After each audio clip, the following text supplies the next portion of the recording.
नमस्कार, आप देख रहे हैं दैनिक दिल्ली न्यूज। आपके साथ मैं हूं अंशु शर्मा और वक्त हो चला है कुछ खास खबरों का। कांग्रेसियों द्वारा धरना प्रदर्शन, तहसील लालगंज आजमगढ़ प्रकरण सामने आया। ब्लॉक अध्यक्ष लालगंज वकार अहमद को देवगांव कोतवाल ने धमकी दी, कहा तुम नेता हो, नेता की तरह रहो। ये बात सुनकर कांग्रेस पार्टी के जिला अध्यक्ष प्रवीण कुमार सिंह ने एसडीएम लालगंज को ज्ञापन सौंपा। मौके पर उपस्थित रहे काजी हनी हसन, ब्लॉक अध्यक्ष लालगंज वकार अहमद, ब्लॉक अध्यक्ष ठेकमा रिंकू सिंह चौहान, ब्लॉक अध्यक्ष पलना दीनदयाल मिश्रा, ब्रजेश सरोज, संतोष कुमार की अध्यक्षता में कार्यक्रम संपन्न हुआ। उनका एक ताजिया चौक का मुद्दा था जिसपे काम से उन्होंने पैसा लेके विपक्षी से दीवार जुड़वा दिया और कब्रिस्तान का मैटर था, उसमें नौजवान छात्रों को भी उन्होंने मुकदमे में फंसा दिया है, जबकि वो सब वहाँ पे थे भी नहीं, वो सब परीक्षा देने गए हुए थे। इसी मुद्दे पर मैं उनसे गया बात करने कि श्रीमान जी आप क्या करें, नौजवान छात्रों को रोजगार तो मिल नहीं रहा, पढ़ने लिखने वाले बच्चे हैं, आपको धमकी मिल रही है? आपको धमकी मिल रही है? हम उसको धमकी दिया बैठा के। उन्होंने कहा कि अगर आप ढंग से नहीं रहेंगे वकील साहब तो आपके खिलाफ मैं गुंडा एक गैंगस्टर लगवा दूंगा और जिला बदर करवा दूंगा, आपकी राजनीति खत्म कर दूंगा। हमने उनको आश्वासन से दिया है, उनको बताया है, ये उनको हमने सतर्क किया कि आपका कोतवाल बदतमीज है, वो राजनीतिक कार्यकर्ताओं का, राजनीतिक अधिकारियों का सम्मान करना नहीं जानता है। उसको कहिए कि होश में आ जाए, हैसियत में आ जाए, नहीं तो हम देवगांव कोतवाली भी घेरना जानते हैं, तब तक नहीं उठेंगे जब तक देवगांव कोतवाल का ट्रांसफर नहीं हो जाएगा। तो फिलहाल के कुछ खास खबरों में बस इतना ही। बाकी की छोटी बड़ी खबरों से जुड़े रहने के लिए देखते रहिए दैनिक दिल्ली न्यूज। नमस्कार। नारायण बगड़ के अंतर्गत मींग गधेरा डांगतोली मोटरमार्ग पर कार्यदायी संस्था PMGSY द्वारा सड़क निर्माण के दौरान एक काश्तकार को 5 साल से आवासीय भवन और शौचालय में दरारें आने से क्षतिग्रस्त होने पर मुआवजा न दिए जाने को लेकर 6 अगस्त से तहसील प्रांगण में धरने पर बैठने हेतु तहसीलदार को ज्ञापन सौंपा, जबकि पूर्व में इसी संबंध में जिला मजिस्ट्रेट द्वारा कार्यदायी संस्था PMGSY को नोटिस भेजकर सूचित किया गया था कि वह काश्तकार को आंगणन प्रस्ताव के अनुसार प्रतिकर मुआवजे को 1 सप्ताह के अंतर्गत वितरित करे, अन्यथा ऐसा न करने की दशा पर भू राजस्व की भांति वसूली के आदेश पारित किए जाएंगे।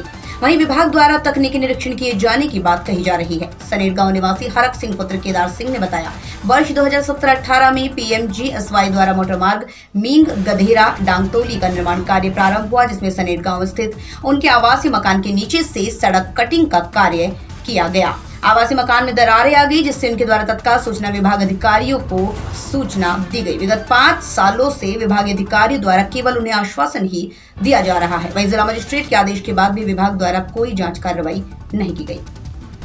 मेरा गांव सनील है साहब और मेरा नाम हरक सिंह है।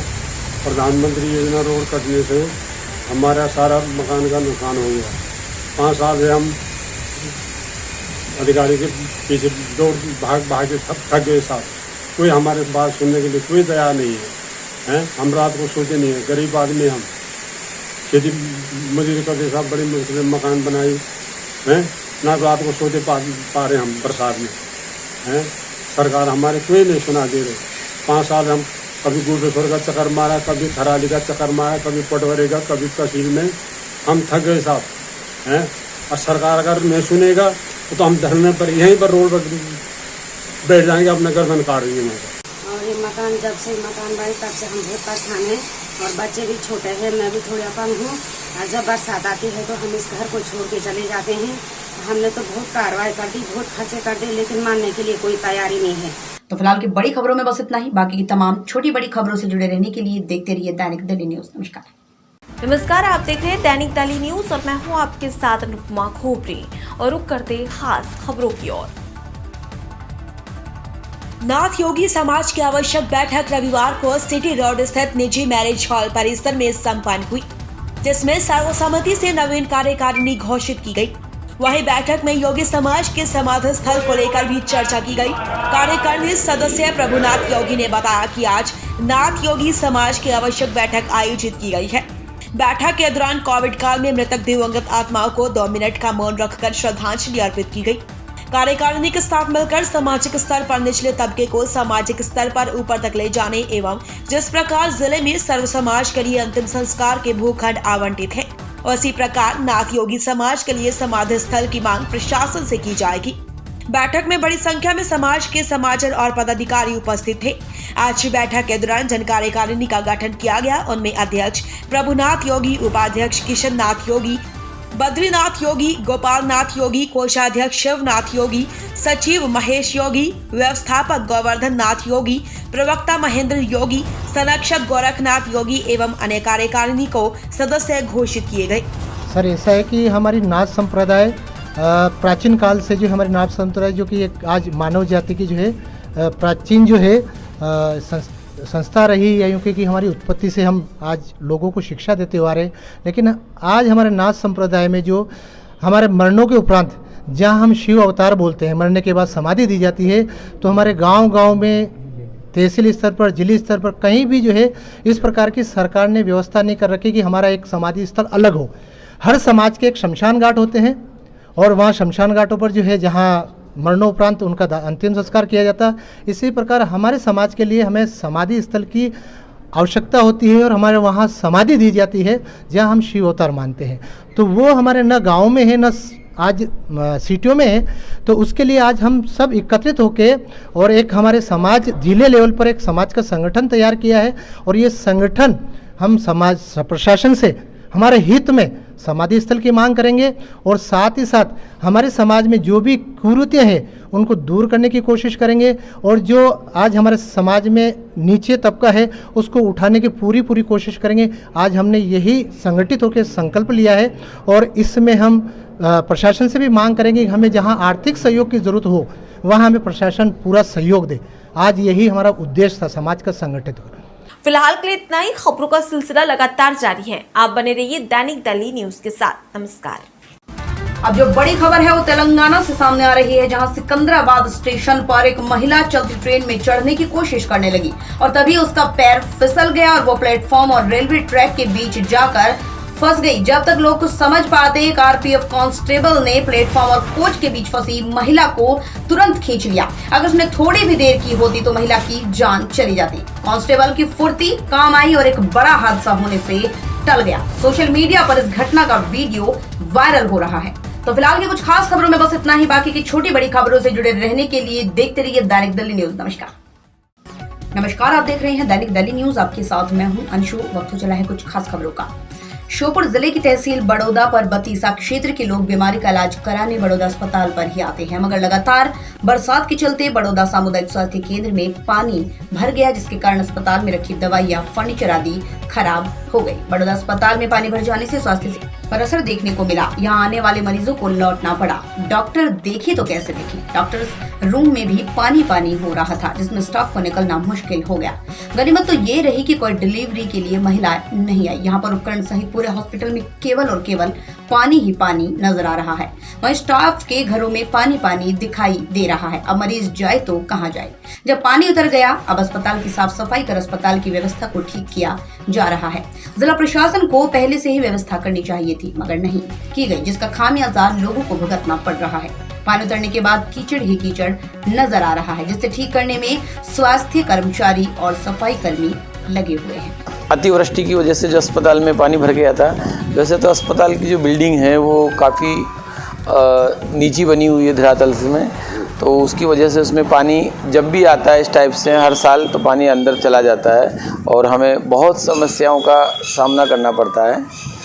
तो कल भी हमारा अस्पताल में पानी घुस गया था, इसकी वजह से हमारी लैब बंद रही थी, ओपीडी सेवाएं हमारी बंद रही थी और साथ में टीकाकरण भी हमारा बाधित हुआ था। इसके अलावा हमारे जो डीप फ्रीजर ILR जो है टीकाकरण का वैक्सीन जिसमें रखते हैं वो भी पानी में डूबे हुए थे, तो उसकी वजह से हम टीकाकरण सेवाओं को भी नुकसान कितना हुआ होगा लगभग? नुकसान का आकलन किया जा रहा है। वैसे हमारे डीप फ्रीजर, ILR, लैब के सामान और कंप्यूटर वगैरह कक्ष में इसमें सब में पानी घुस गया है, तो इनमें सब में नुकसान हुआ है। तो काफ़ी नुकसान है, हम इसका आकलन करके सही बता पाएंगे। तो फिलहाल की बड़ी खबरों में बस इतना ही। बाकी की तमाम छोटी बड़ी खबरों से जुड़े रहने के लिए देखते रहिए दैनिक दिल्ली न्यूज। नमस्कार, आप देख रहे हैं दैनिक दिल्ली न्यूज। आपके साथ मैं हूं अंशु शर्मा और वक्त चला है कुछ खास खबरों का। राठ हवेली फैजाबाद में मोहम्मद नईम साहब, अल्पसंख्यक मोर्चा अवध प्रांत अध्यक्ष भाजपा एवं माननीय विधायक वेद प्रकाश गुप्ता, अयोध्या विधानसभा आलोक द्विवेदी मंडल अध्यक्ष की गरिमामयी उपस्थिति में अशफाक हुसैन जिया द्वारा सैकड़ों समर्थकों ने भारतीय जनता पार्टी की नीतियों में विश्वास रखते हुए भारतीय जनता पार्टी की सदस्यता ग्रहण की और 2022 की उत्तर प्रदेश विधानसभा चुनाव में पुनः भारतीय जनता पार्टी की पूर्ण बहुमत से सरकार बनाने का संकल्प लिया। इसी क्रम में अशफाक हुसैन जिया ने रुदौली विधानसभा से मोहम्मद सलीम एडवोकेट ने अपने सैकड़ों समर्थकों के साथ भारतीय जनता पार्टी की सदस्यता ग्रहण की। अयोध्या विधानसभा से अहमद मेहंदी के साथ इब्ने हसन, शमशी, विक्की, ताजमिया, राजे आगा, सरदार हुसैन, मोहम्मद जैगम, नेहाल मेहंदी, जफर मेहंदी आदि के साथ सैकड़ों लोगों ने भारतीय जनता पार्टी की सदस्यता ग्रहण की। आज हमारे अवध क्षेत्र के अल्पसंख्यक मोर्चा के अध्यक्ष मोहम्मद नईम साहब आए हैं और उन्हीं का स्वागत था। उसके साथ साथ हमारे बहुत से भाई, अल्पसंख्यक भाई भारतीय जनता पार्टी में शामिल हुए, उनको शामिल कराया गया और हिंदू मुस्लिम एकता को मजबूत करने के लिए आवश्यक भी रहा और कदम से कदम हमारी सरकार इनके लिए काफ़ी काम कर रही है। आज का ये कार्यक्रम जो है ये भारतीय जनता पार्टी में कुछ अल्पसंख्यक लड़कों को हम लोगों ने ज्वाइन कराया है।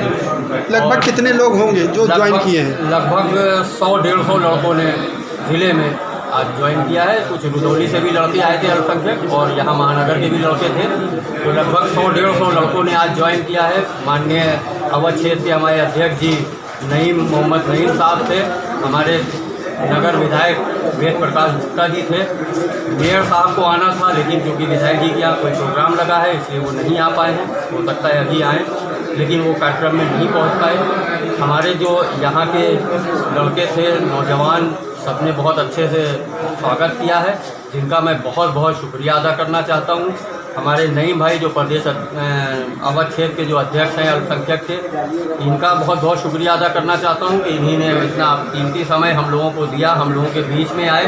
भारतीय जनता पार्टी में सबका साथ, सबका विश्वास और इस नारे को लेके आए हैं और हम लोग कोशिश ये करेंगे कि हमारे अल्पसंख्यक जितने भी ज़िले में और महानगर में जिनकी जो समस्याएं हैं जो अभी तक पूरी नहीं हो पा रही हैं, बहुत सी लोगों की ऐसी शिकायतें थी, इन चीज़ों को लेके हम लोग पूरी चुनाव की तैयारी के हिसाब से अपना संगठन मजबूत करेंगे और पूरा विश्वास हमें ये है कि हम लोग इंशाल्लाह भारतीय जनता पार्टी का जैसे पहले परचम लहराया है पूरे ज़िले की 5 की 5 सीटें जीत के योगी जी और मोदी जी को मजबूत करेंगे। तो फिलहाल की बड़ी खबरों में बस इतना ही। बाकी की तमाम छोटी बड़ी खबरों से जुड़े रहने के लिए देखते रहिए दैनिक दिल्ली न्यूज़। नमस्कार।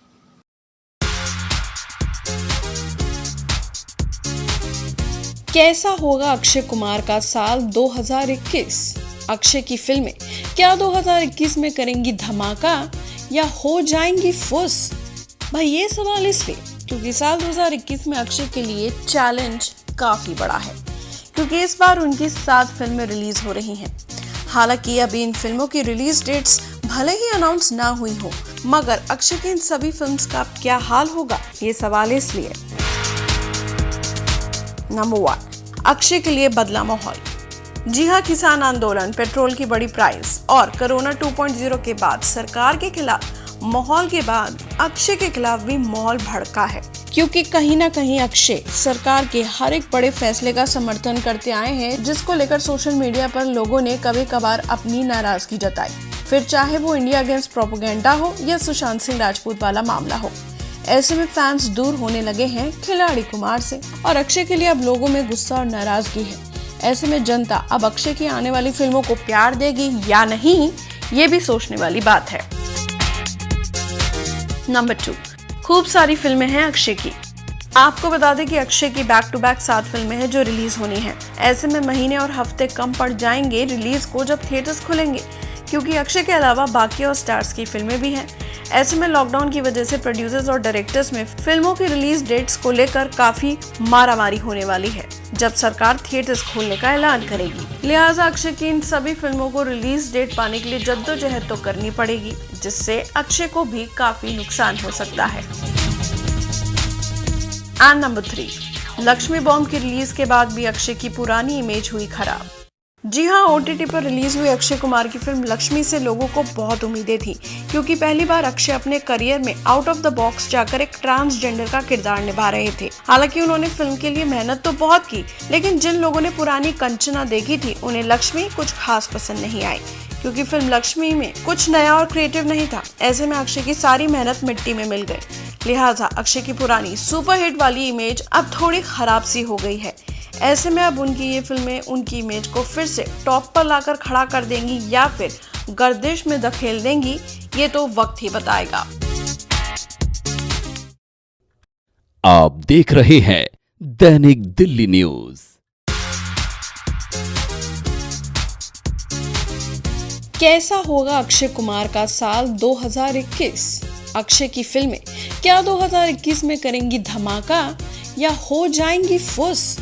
भाई ये सवाल इसलिए क्योंकि साल 2021 में अक्षय के लिए चैलेंज काफी बड़ा है, क्योंकि इस बार उनकी 7 फिल्में रिलीज हो रही हैं। हालांकि अभी इन फिल्मों की रिलीज डेट्स भले ही अनाउंस ना हुई हो, मगर अक्षय की इन सभी फिल्म्स का क्या हाल होगा, ये सवाल इसलिए। नंबर 1, अक्षय के लिए बदला माहौल।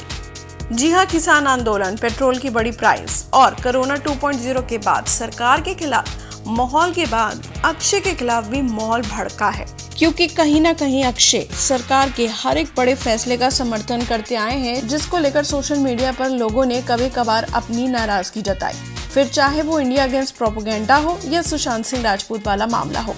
ऐसे में फैंस दूर होने लगे हैं खिलाड़ी कुमार से और अक्षय के लिए अब लोगों में गुस्सा और नाराजगी है।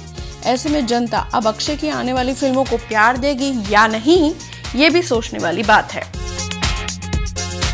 नंबर 2, खूब सारी फिल्में हैं अक्षय की। आपको बता दें कि अक्षय की बैक टू बैक 7 फिल्में हैं जो रिलीज होनी है। ऐसे में महीने और हफ्ते कम पड़ जाएंगे रिलीज को जब थिएटर्स खुलेंगे, क्योंकि अक्षय के अलावा बाकी और स्टार्स की फिल्में भी हैं। ऐसे में लॉकडाउन की वजह से प्रोड्यूसर्स और डायरेक्टर्स में फिल्मों की रिलीज डेट्स को लेकर काफी मारामारी होने वाली है जब सरकार थिएटर्स खोलने का ऐलान करेगी। लिहाजा अक्षय की इन सभी फिल्मों को रिलीज डेट पाने के लिए जद्दोजहद तो करनी पड़ेगी, जिससे अक्षय को भी काफी नुकसान हो सकता है। एंड नंबर 3, लक्ष्मी बॉम्ब की रिलीज के बाद भी अक्षय की पुरानी इमेज हुई खराब।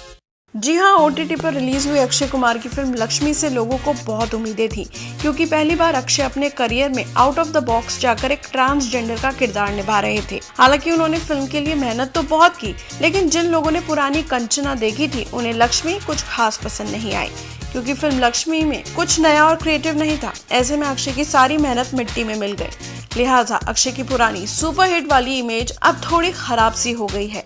ऐसे में अब उनकी ये फिल्में उनकी इमेज को फिर से टॉप पर लाकर खड़ा कर देंगी या फिर गर्दिश में धकेल देंगी, ये तो वक्त ही बताएगा। आप देख रहे हैं दैनिक दिल्ली न्यूज। आप देख रहे हैं दैनिक दिल्ली न्यूज। इस वक्त की बड़ी खबर के साथ मैं हूं अंशु, आप देख रहे हैं दैनिक दिल्ली न्यूज। चलिए खबरों का रुख कर लेते हैं।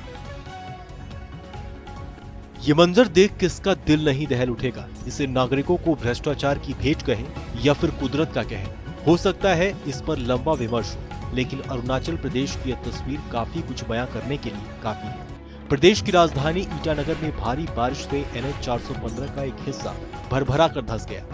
NH पर हुए इस भूस्खलन की चपेट में कई मकान भी आ गए। हालांकि संयोग अच्छा रहा कि इससे किसी की भी जान नहीं गई और लोग सुरक्षित बच गए, वरना जिस कदर यह भयावह मंजर दिखाई दे रहा है, इसमें कोई बड़ा हादसा जरूर हो गया होता। आपको बता दें कि यह वीडियो ईटानगर में इंदिरा गांधी पार्क के नजदीक का है, जहां लगातार हुई भारी बारिश के कारण हुए जल भराव में मिट्टी धंस गई। यह मिट्टी धंसने की वजह से सड़क के किनारे वाली दीवार पर दबाव पड़ा और वो भी भरभरा कर गिर गई। वहां मौजूद एक शख्स ने इस घटना का वीडियो बना लिया, जो अब वायरल हो रहा है। गनीमत ये रही कि जिस वक्त ये घटना हुई NH 415 के उस हिस्से पर ट्रैफिक नहीं था। हालांकि आप तस्वीरों में देख सकते हैं कि दुर्घटना वाली लेन में गाड़ी तो नहीं है, लेकिन इसके दूसरी लेन में गाड़ियां जरूर चल रही हैं। हम अभी गवर्नमेंट को मेरा अप्रोच है, हम लोकल एल्डर हिसाब से ये रिकॉर्ड से रेडी करना है। या अभी भी ये हम जैसे जो रेल दादर एमपी लोग का बोला है, हम टाइट करो अरेंजमेंट करो, दूसरा रूम में अलग देते हो। हाँ, बच्चा भी बहुत है, 4-5 बच्चा है, तो दूसरा रूम में अभी सब करना है। अभी बारिश आएगा 1 घंटा में 2 घंटा में क्या होगा हम लोग तो मालूम नहीं है। लगातार बारिश के कारण रेटनिंग वॉल गिरने से IG पार्क एंट्री गेट के पास डी सेक्टर ईटानगर में राजधानी राजमार्ग का एक बड़ा हिस्सा बह गया। स्थानीय लोगों के मुताबिक अब रेटनिंग वॉल को बहाल करने में हफ्तों या फिर महीनों का समय लग सकता है। गौर करने वाली बात यह है कि हाल ही में इस हाईवे का निर्माण किया गया था। ऐसे में सवाल तो उठेगा ही कि नेशनल हाईवे के काम में इतनी बड़ी चूक कैसे हो गई। तो ये थी हमारी फिलहाल की स्पेशल रिपोर्ट। बाकी की छोटी बड़ी खबरों से जुड़ने के लिए देखते रहिए दैनिक दिल्ली न्यूज। नमस्कार। आप देख रहे हैं दैनिक दिल्ली न्यूज। आप देख रहे हैं दैनिक दिल्ली न्यूज। इस वक्त की बड़ी खबर के साथ मैं हूं अंशु। आप देख रहे हैं दैनिक दिल्ली न्यूज। चलिए खबरों का रुख कर लेते हैं। ये मंजर देख किसका दिल नहीं दहल उठेगा। इसे नागरिकों को भ्रष्टाचार की भेंट कहें या फिर कुदरत का कहें, हो सकता है इस पर लंबा विमर्श हो, लेकिन अरुणाचल प्रदेश की यह तस्वीर काफी कुछ बयां करने के लिए काफी है। प्रदेश की राजधानी ईटानगर में भारी बारिश से NH 415 का एक हिस्सा भरभरा कर धंस गया। NH पर हुए इस भूस्खलन की चपेट में कई मकान भी आ गए। हालांकि संयोग अच्छा रहा कि इससे किसी की भी जान नहीं गई और लोग सुरक्षित बच गए, वरना जिस कदर यह भयावह मंजर दिखाई दे रहा है, इसमें कोई बड़ा हादसा जरूर हो गया होता। आपको बता दें कि यह वीडियो ईटानगर में इंदिरा गांधी पार्क के नजदीक का है, जहां लगातार हुई भारी बारिश के कारण हुए जल भराव में मिट्टी धंस गई। यह मिट्टी धंसने की वजह से सड़क के किनारे वाली दीवार पर दबाव पड़ा और वो भी भरभरा कर गिर गई। वहां मौजूद एक शख्स ने इस घटना का वीडियो बना लिया, जो अब वायरल हो रहा है। गनीमत ये रही कि जिस वक्त ये घटना हुई, NH 415 के उस हिस्से पर ट्रैफिक नहीं था। हालांकि आप तस्वीरों में देख सकते हैं कि दुर्घटना वाली लेन में गाड़ी तो नहीं है, लेकिन इसके दूसरी लेन में गाड़ियां जरूर चल रही हैं। हम अभी गवर्नमेंट को मेरा अप्रोच है, हम लोकल एल्डर हिसाब से ये रिकॉर्ड से रेडी करना है। या अभी भी ये हम जैसे जो रेंट दादरा एमपी लोग का बोला है, हम साइड करो अरेंजमेंट कर, दूसरा रूम में अलग बिल्डिंग में देते हो। हाँ, बच्चा भी बहुत है, 4-5 बच्चा है, तो दूसरा रूम में अभी सब करना है। अभी बारिश आएगा 1 घंटा में 2 घंटा में क्या होगा हम लोग तो मालूम नहीं है। लगातार बारिश के कारण रेटनिंग वॉल गिरने से IG पार्क एंट्री गेट के पास डी सेक्टर ईटानगर में राजधानी राजमार्ग का एक बड़ा हिस्सा बह गया। स्थानीय लोगों के मुताबिक अब रेटनिंग वॉल को बहाल करने में हफ्तों या फिर महीनों का समय लग सकता है। गौर करने वाली बात यह है कि हाल ही में इस हाईवे का निर्माण किया गया था। ऐसे में सवाल तो उठेगा ही कि नेशनल हाईवे के काम में इतनी बड़ी चूक कैसे हो गई। तो ये थी हमारी फिलहाल की स्पेशल रिपोर्ट। बाकी की छोटी बड़ी खबरों से जुड़ने के लिए देखते रहिए दैनिक दिल्ली न्यूज। नमस्कार। आप देख रहे हैं दैनिक दिल्ली न्यूज। नवनीत कालरा को लेकर बड़ी खबर है। नवनीत कालरा के खिलाफ पुलिस की तरफ से बड़ा एक्शन लिया गया है। नवनीत कालरा का आर्म्स लाइसेंस सस्पेंड कर दिया गया है। जल्द लाइसेंस को रद्द करने की प्रक्रिया शुरू होगी। नवनीत कालरा को ऑक्सीजन कंसंट्रेटर की कालाबाजारी में गिरफ्तार किया गया था और अब एक और बड़ा एक्शन नवनीत कालरा के खिलाफ। जिले में एक लंबे लॉकडाउन से लोग पूरी तरह उब चुके थे, जहां लगातार बढ़ते कोरोना संक्रमण के चलते जिला दंडाधिकारी ने जिले के सभी ब्लॉक में लॉकडाउन लगाया था। लेकिन अब जब जिले के ब्लॉक शिवरी नारायण और नवागढ़ में कोरोना पॉजिटिव मरीजों की संख्या बेहद कम हुई है, तो बता दें आपको कि लगभग 50 दिन के लंबे समय के बाद जांजगीर चांपा जिला 1 जून से अनलॉक हो रहा है, जिसको लेकर शिवरी नारायण के विश्राम गृह में प्रशासनिक अधिकारियों ने व्यापारियों के साथ बैठक की, जहां बैठक में संदीप मित्तल SDOP ने व्यवसायियों को समझाइश दी है कि आप सभी दुकानदार शासन प्रशासन की नई अनलॉक प्रक्रिया के नियमों का पालन करते हुए ही खोलेंगे, जिसका समय सुबह 6 से शाम 6 बजे तक का है। देखिए, माननीय जिला दंडाधिकारी महोदय के द्वारा जांजगीर जिले में अनलॉक की प्रक्रिया शुरू की गई। अनलॉक उसके लिए नया आदेश आया है। पिछले 49 दिनों से हम लोग लॉकडाउन में थे। कल से दुकानें खुलेंगी विभिन्न शर्तों के साथ। तो उसके संबंध में आज व्यापारी बंधुओं को हमने और जो नगर के जो जनप्रतिनिधि लोग हैं उनको यहाँ पे बुला करके एक मीटिंग लिया कि कल से कैसे अपने को दुकान संचालन करना है और क्या क्या चीज़ों का नियमों का पालन करना है और माननीय जिला दंडाधिकारी महोदय के क्या क्या निर्देश हो उनका हम लोग प्रसार। महामारी के रोकथाम के लिए जिले को 31/5/2021 की रात 12 बजे तक कंटेनमेंट जोन घोषित किया गया था, जिसके संबंध में आज सशर्त अनलॉक की प्रक्रिया प्रारंभ की गई है। इसी तारतम्य में में व्यापारियों की बैठक एक ली गई थी, जिसमें नए आदेश के तहत उनको दुकान खोलने के समय सीमा से लेकर जो भी कोविड एप्रोप्रिएट बिहेवियर का पालन करना है इसके संबंध में आवश्यक दिया गया है। और दुकान खोलने का समय और दुकान के चालन में किस प्रकार से नियमों का पालन करना है इनके संबंध में जानकारी उन्हें दी गई है। तो ये थी हमारी फिलहाल की स्पेशल रिपोर्ट। बाकी की छोटी बड़ी खबरों से जुड़ने के लिए देखते रहिए दैनिक दिल्ली न्यूज। नमस्कार। आप देख रहे हैं दैनिक दिल्ली न्यूज। जिले में एक लंबे लॉकडाउन से लोग पूरी तरह उब चुके थे, जहां लगातार बढ़ते कोरोना संक्रमण के चलते जिला दंडाधिकारी ने जिले के सभी ब्लॉक में लॉकडाउन लगाया था। लेकिन अब जब जिले के ब्लॉक शिवरी नारायण और नवागढ़ में कोरोना पॉजिटिव मरीजों की संख्या बेहद कम हुई है, तो बता दें आपको कि लगभग 50 दिन के लंबे समय के बाद जांजगीर चांपा जिला 1 जून से अनलॉक हो रहा है, जिसको लेकर शिवरी नारायण के विश्राम गृह में प्रशासनिक अधिकारियों ने व्यापारियों के साथ बैठक की, जहां बैठक में संदीप मित्तल एसडीओपी ने व्यवसायी को समझाइश दी है कि आप सभी दुकानदार शासन प्रशासन की नई अनलॉक प्रक्रिया के नियमों का पालन करते हुए ही खोलेंगे, जिसका समय सुबह 6 से शाम 6 बजे तक का है। देखिए, माननीय जिला दंडाधिकारी महोदय के द्वारा जांजगीर जिले में अनलॉक की प्रक्रिया शुरू की गई। अनलॉक उसके लिए नया आदेश आया है। पिछले 49 दिनों से हम लोग लॉकडाउन में थे। कल से दुकानें खुलेंगी विभिन्न शर्तों के साथ।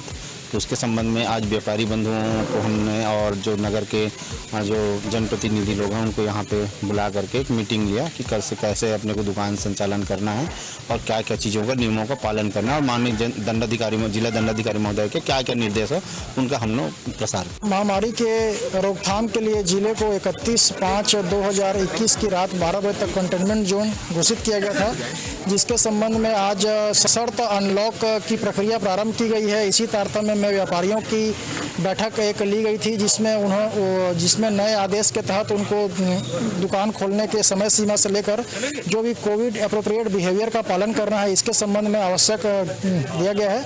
और दुकान खोलने का समय और दुकान के चालन में किस प्रकार से नियमों का पालन करना है इनके संबंध में जानकारी उन्हें दी गई है। तो ये थी हमारी फिलहाल की स्पेशल रिपोर्ट। बाकी की छोटी बड़ी खबरों से जुड़ने के लिए देखते रहिए दैनिक दिल्ली न्यूज। नमस्कार। आप देख रहे हैं दैनिक दिल्ली न्यूज। मध्य प्रदेश में ज्योतिरादित्य सिंधिया इन दिनों सियासत का केंद्र बने हुए हैं। उनकी गैर मौजूदगी को लेकर कांग्रेस और बीजेपी आमने सामने आ गए हैं। जहां कांग्रेस उन्हें लापता बता रही है, तो वहीं बीजेपी बचाव करने से पीछे नहीं हट रही है। दरअसल हाल ही में मध्य प्रदेश के पूर्व सीएम कमलनाथ के करीबी कांग्रेस विधायक प्रवीण पाठक ने सोशल मीडिया पर एक पोस्टर जारी करके सिंधिया के लापता होने पर सवाल उठाए थे। इस पर ऊर्जा मंत्री और ज्योतिरादित्य सिंधिया के करीबी प्रद्युम्न सिंह तोमर ने पलटवार किया। उन्होंने कहा कि महाराज दिल्ली में बैठकर सारा इंतजाम कर रहे हैं। भले ही बीजेपी सांसद ज्योतिरादित्य सिंधिया दिल्ली में हो, लेकिन वो सूबे के लोगों के लिए ऑक्सीजन, रेमडेसिविर इंजेक्शन और अस्पतालों के बेड मुहैया कराने के साथ लगातार अधिकारियों, मरीजों और उनके परिजनों से बातचीत भी कर रहे थे। यही नहीं, महामारी के बीच जब मौका मिला तो वो ग्वालियर भी आए और कई अहम फैसले भी लिए थे। इसके साथ तोमर ने कहा कि महाराज दिखावा नहीं करते हैं और न लोगों की सच्ची सेवा करने के लिए सामने आना जरूरी है। अब भले ही सिंधिया की वजह से बैकफुट पर आई बीजेपी उनका कितना भी बचाव क्यों न कर ले, लेकिन कांग्रेस उन्हें घेरने से पीछे नहीं हटेगी। कांग्रेस विधायक प्रवीण पाठक ने कहा कि मत ढूंढो इन्हें संकट के समय मध्य प्रदेश में। सिंधिया जी अपने निजी कार्यों से हैं विदेश में। हम लोग भी घरों में कैद बैठ सकते थे। हम भी चार्टर फ्लाइट से आपकी तरह विदेश भाग सकते थे। इतना ही नहीं, इससे पहले कमलनाथ के मीडिया कोऑर्डिनेटर नरेंद्र सलूजा ने सिंधिया पर तंज कसा। उन्होंने सिंधिया की जो तस्वीर साझा की है, जिसमें वो बीजेपी की सदस्यता लेने के बाद पीएम मोदी से मुलाकात करने पहुंचे थे। सलूजा ने इस फोटो को शेयर करते हुए कहा कि मुझे भी 15 महीने पूरे हो गए हैं मंत्री पद का इंतजार करते करते। डील कब पूरी होगी? अब कांग्रेस ने तो सिंधिया को चौतरफा घेर लिया है, जिसकी वजह से बीजेपी भी फंस चुकी है। अब देखना होगा कि महाराज का राज बीजेपी में कब तक रहता है। आप देख रहे हैं दैनिक दिल्ली न्यूज। मध्य प्रदेश में ज्योतिरादित्य सिंधिया इन दिनों सियासत का केंद्र बने हुए हैं। उनकी गैर मौजूदगी को लेकर कांग्रेस और बीजेपी आमने सामने आ गए हैं। जहां कांग्रेस उन्हें लापता बता रही है तो वहीं बीजेपी बचाव करने से पीछे नहीं हट रही है। दरअसल हाल ही में मध्य प्रदेश के पूर्व सीएम कमलनाथ के करीबी कांग्रेस विधायक प्रवीण पाठक ने सोशल मीडिया पर एक पोस्टर जारी करके सिंधिया के लापता होने पर सवाल उठाए थे। इस पर ऊर्जा मंत्री और ज्योतिरादित्य सिंधिया के करीबी प्रद्युम्न सिंह तोमर ने पलटवार किया। उन्होंने कहा कि महाराज दिल्ली में बैठकर सारा इंतजाम कर रहे हैं। भले ही बीजेपी सांसद ज्योतिरादित्य सिंधिया दिल्ली में हो, लेकिन वो सूबे के लोगों के लिए ऑक्सीजन, रेमडेसिविर इंजेक्शन और अस्पतालों के बेड मुहैया कराने के साथ लगातार अधिकारियों, मरीजों और उनके परिजनों से बातचीत भी कर रहे थे। यही नहीं, महामारी के बीच जब मौका मिला तो वो ग्वालियर भी आए और कई अहम फैसले भी लिए थे। इसके साथ तोमर ने कहा कि महाराज दिखावा नहीं करते हैं और न लोगों की सच्ची सेवा करने के लिए सामने आना जरूरी है। अब भले ही सिंधिया की वजह से बैकफुट पर आई बीजेपी उनका कितना भी बचाव क्यों न कर ले, लेकिन कांग्रेस उन्हें घेरने से पीछे नहीं हटेगी। कांग्रेस विधायक प्रवीण पाठक ने कहा कि मत ढूंढो इन्हें संकट के समय मध्य प्रदेश में। सिंधिया जी अपने निजी कार्यों से हैं विदेश में। हम लोग भी घरों में कैद बैठ सकते थे, हम भी चार्टर फ्लाइट से आपकी तरह विदेश भाग सकते थे। इतना ही नहीं, इससे पहले कमलनाथ के मीडिया कोऑर्डिनेटर नरेंद्र सलूजा ने सिंधिया पर तंज कसा। उन्होंने सिंधिया की जो तस्वीर साझा की है जिसमें वो बीजेपी की सदस्यता लेने के बाद पीएम मोदी से मुलाकात करने पहुंचे थे, सलूजा ने इस फोटो को शेयर करते हुए कहा कि मुझे भी 15 महीने पूरे हो गए हैं मंत्री पद का इंतजार करते करते, डील कब पूरी होगी। अब कांग्रेस ने तो सिंधिया को चौतरफा घेर लिया है, जिसकी वजह से बीजेपी भी फंस चुकी है। अब देखना होगा कि महाराज का राज बीजेपी में कब तक रहता है। आप देख रहे हैं दैनिक दिल्ली न्यूज। नमस्कार, आप देख रहे हैं दैनिक दिल्ली न्यूज। मैं आपके साथ हर्षिता जौहरी। आइए रुक करते हैं देश प्रदेश से जुड़ी तमाम खबरों की ओर। विदिशा में 10वीं कक्षा में पढ़ने वाले छात्र यश दुबे की गुमशुदगी का अभी तक कोई सुराग नहीं लगा। 25 अगस्त को हुआ था गुमशुदा। घर से स्कूल के लिए निकला छात्र, लेकिन स्कूल नहीं पहुंचा। जब स्कूल से घर फोन पहुंचा कि उनका पुत्र स्कूल नहीं पहुंचा है तो यह सुनते ही सारे घर में अफरा तफरी मच गई और बच्चे को ढूंढने का जद्दोजहद शुरू हो गया। विदिशा के उत्कृष्ट स्कूल में 10वीं कक्षा में पढ़ता था यश दुबे। घर वालों ने पुलिस में यश की गुमशुदगी की रिपोर्ट दर्ज कराई, लेकिन यश के परिजनों का कहना है कि रिपोर्ट दर्ज होने के बाद भी पुलिस ने बच्चे की गुमशुदगी को गंभीरता से नहीं लिया और न ही कोई सुराग लगाया। यश के परिजन ही यश को जगह जगह तलाश कर रहे हैं। यश की साइकिल और स्कूल का बैग तो मिल गया है, लेकिन अभी तक यश का कोई सुराग नहीं मिला है। पुलिस अगर इस मामले को गंभीरता से ले तो हो सकता है कि परिवारजनों को उनका लाडला और घर का चिराग यश सही सलामत उनके घर वालों को मिल जाए। विदिशा से नीरज शर्मा, ब्यूरो चीफ की रिपोर्ट। हमारा बच्चा घर से स्कूल के लिए निकला था सुबह 10 बजे। स्कूल से 12 बजे फ़ोन आया कि आपका बच्चा स्कूल नहीं आया। तो हम उसे खोजने गए, जहाँ जहाँ हमें जाना चाहिए था उसके रास्ते में देखा तो नहीं मिला। तब हम देहात थाने गए, वहाँ उसकी कंप्लेंट डालने के लिए बोला तो वो साहब कहने लगे अभी कंप्लेंट नहीं होगी, अभी खोजो। तो खोजते रहे, सब दिन खोजते रहे। तो शाम को उसका बैग मिला वहाँ रेलवे स्टेशन के पास। वो बोले सांची स्टेशन से एक बैग आया है, कहीं उसका मिला। तो फिर हमने कंप्लेंट की, तो दूसरे दिन वहाँ कंप्लेंट हुई या थाने में। जब से उसी दिन से उसे खोज रहे हैं, लेकिन अभी तक कुछ नहीं परिणाम मिला। सर आप पुलिस का तो नाम ही मत लो, क्योंकि वो 1% भी हमारी मदद नहीं कर रहे सर। हमने जिस दिन घटना हुई उसी दिन से है ना सब सर्च कर रहे हैं बच्चे को, और बच्चे को सर्च करते हुए जब बैग मिला, सांची से खबर आई, तो उसके बाद भी पुलिस का बिल्कुल भी साथ नहीं हुआ कि वो जाकर उस आसपास एरिया में दिखवाए। हम रोज़ सुबह रात देख रहे हैं उसको। तो एक गांव के पास में साइकिल 3 दिन बाद देखी गई, वो भी हमारे द्वारा ही देखी गई, ना कि पुलिस ने। कोई हमको बिल्कुल भी मदद नहीं है। और पुलिस से सर में सख्त इतना गुस्सा है सर पुलिस पे हमको कि पुलिस अगर चाहे मदद करे हमारी तो बच्चा तुरंत मिल जाए। उसके गुम होने पे क्या है, हम लोग अपने स्तर से सब में ढुलाई कर रहे हैं, खोज रहे हैं। सिर्फ पुलिया पे उसकी साइकिल मिली, रंगई की, करैया की पुलिया के यहाँ, और उससे के बाद से कोई पता ही नहीं लग रहा। पुलिस में कंप्लेंट हो चुकी है और कोई जानकारी मिल नहीं रही है।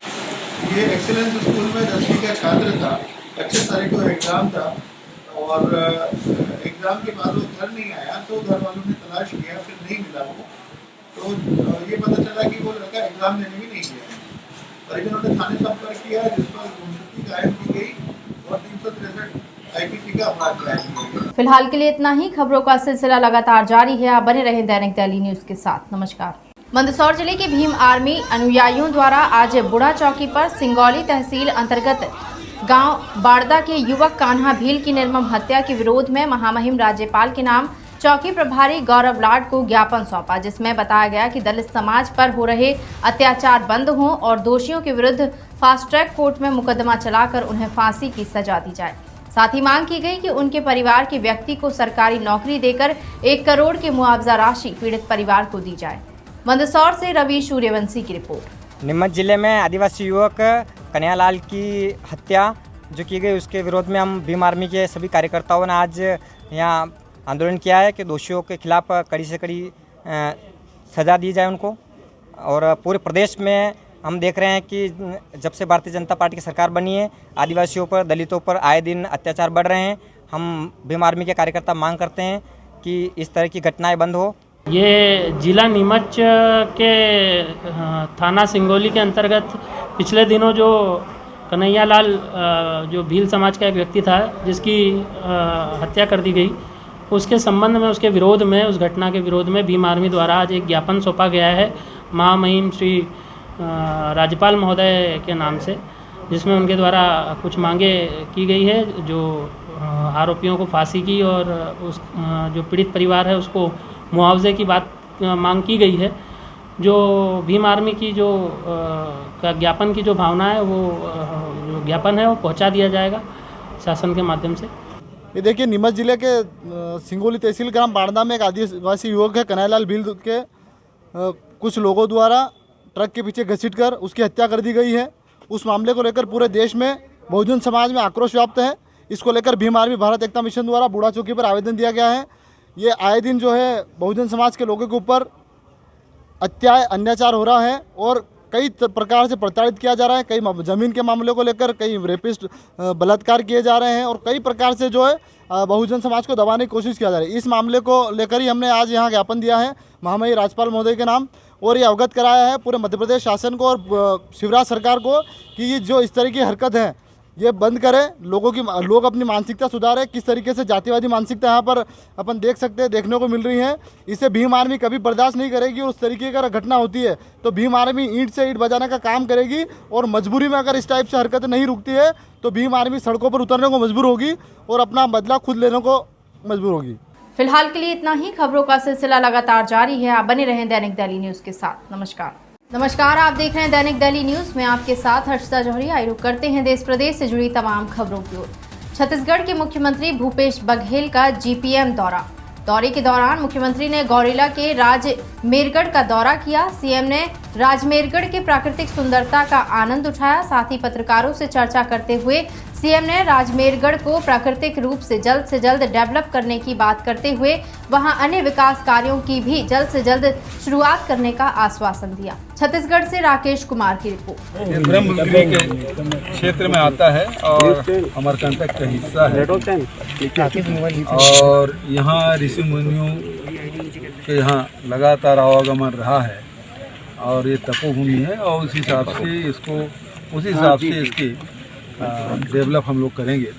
हालांकि कुछ पिछली सरकारों ने कंक्रीट के कुछ मकान वगैरह बना दिया है, बिल्डिंग बना दिया है, लेकिन इसको हम लोग जैसे प्राचीन हमारे ऋषि मुनि का आश्रम जिस प्रकार से होते हैं उसी प्रकार से इसको डेवलप करेंगे, ताकि जो लोग ध्यान करने चाहते हैं, जो मेडिटेशन करना चाहते हैं, वो आए, रुके, और रुकने की उसकी व्यवस्था भी हम लोग करेंगे। लाइट की, पानी की व्यवस्था हम लोग करते हैं, और सड़क की व्यवस्था और कॉटेज और हॉल उस प्रकार से बनाएंगे ताकि वो जो बैगा आदिवासी यहाँ रहते हैं उसी प्रकार से जितने भी निर्माण होगा उसमें कंक्रीट का, छड़ का उपयोग नहीं होगा।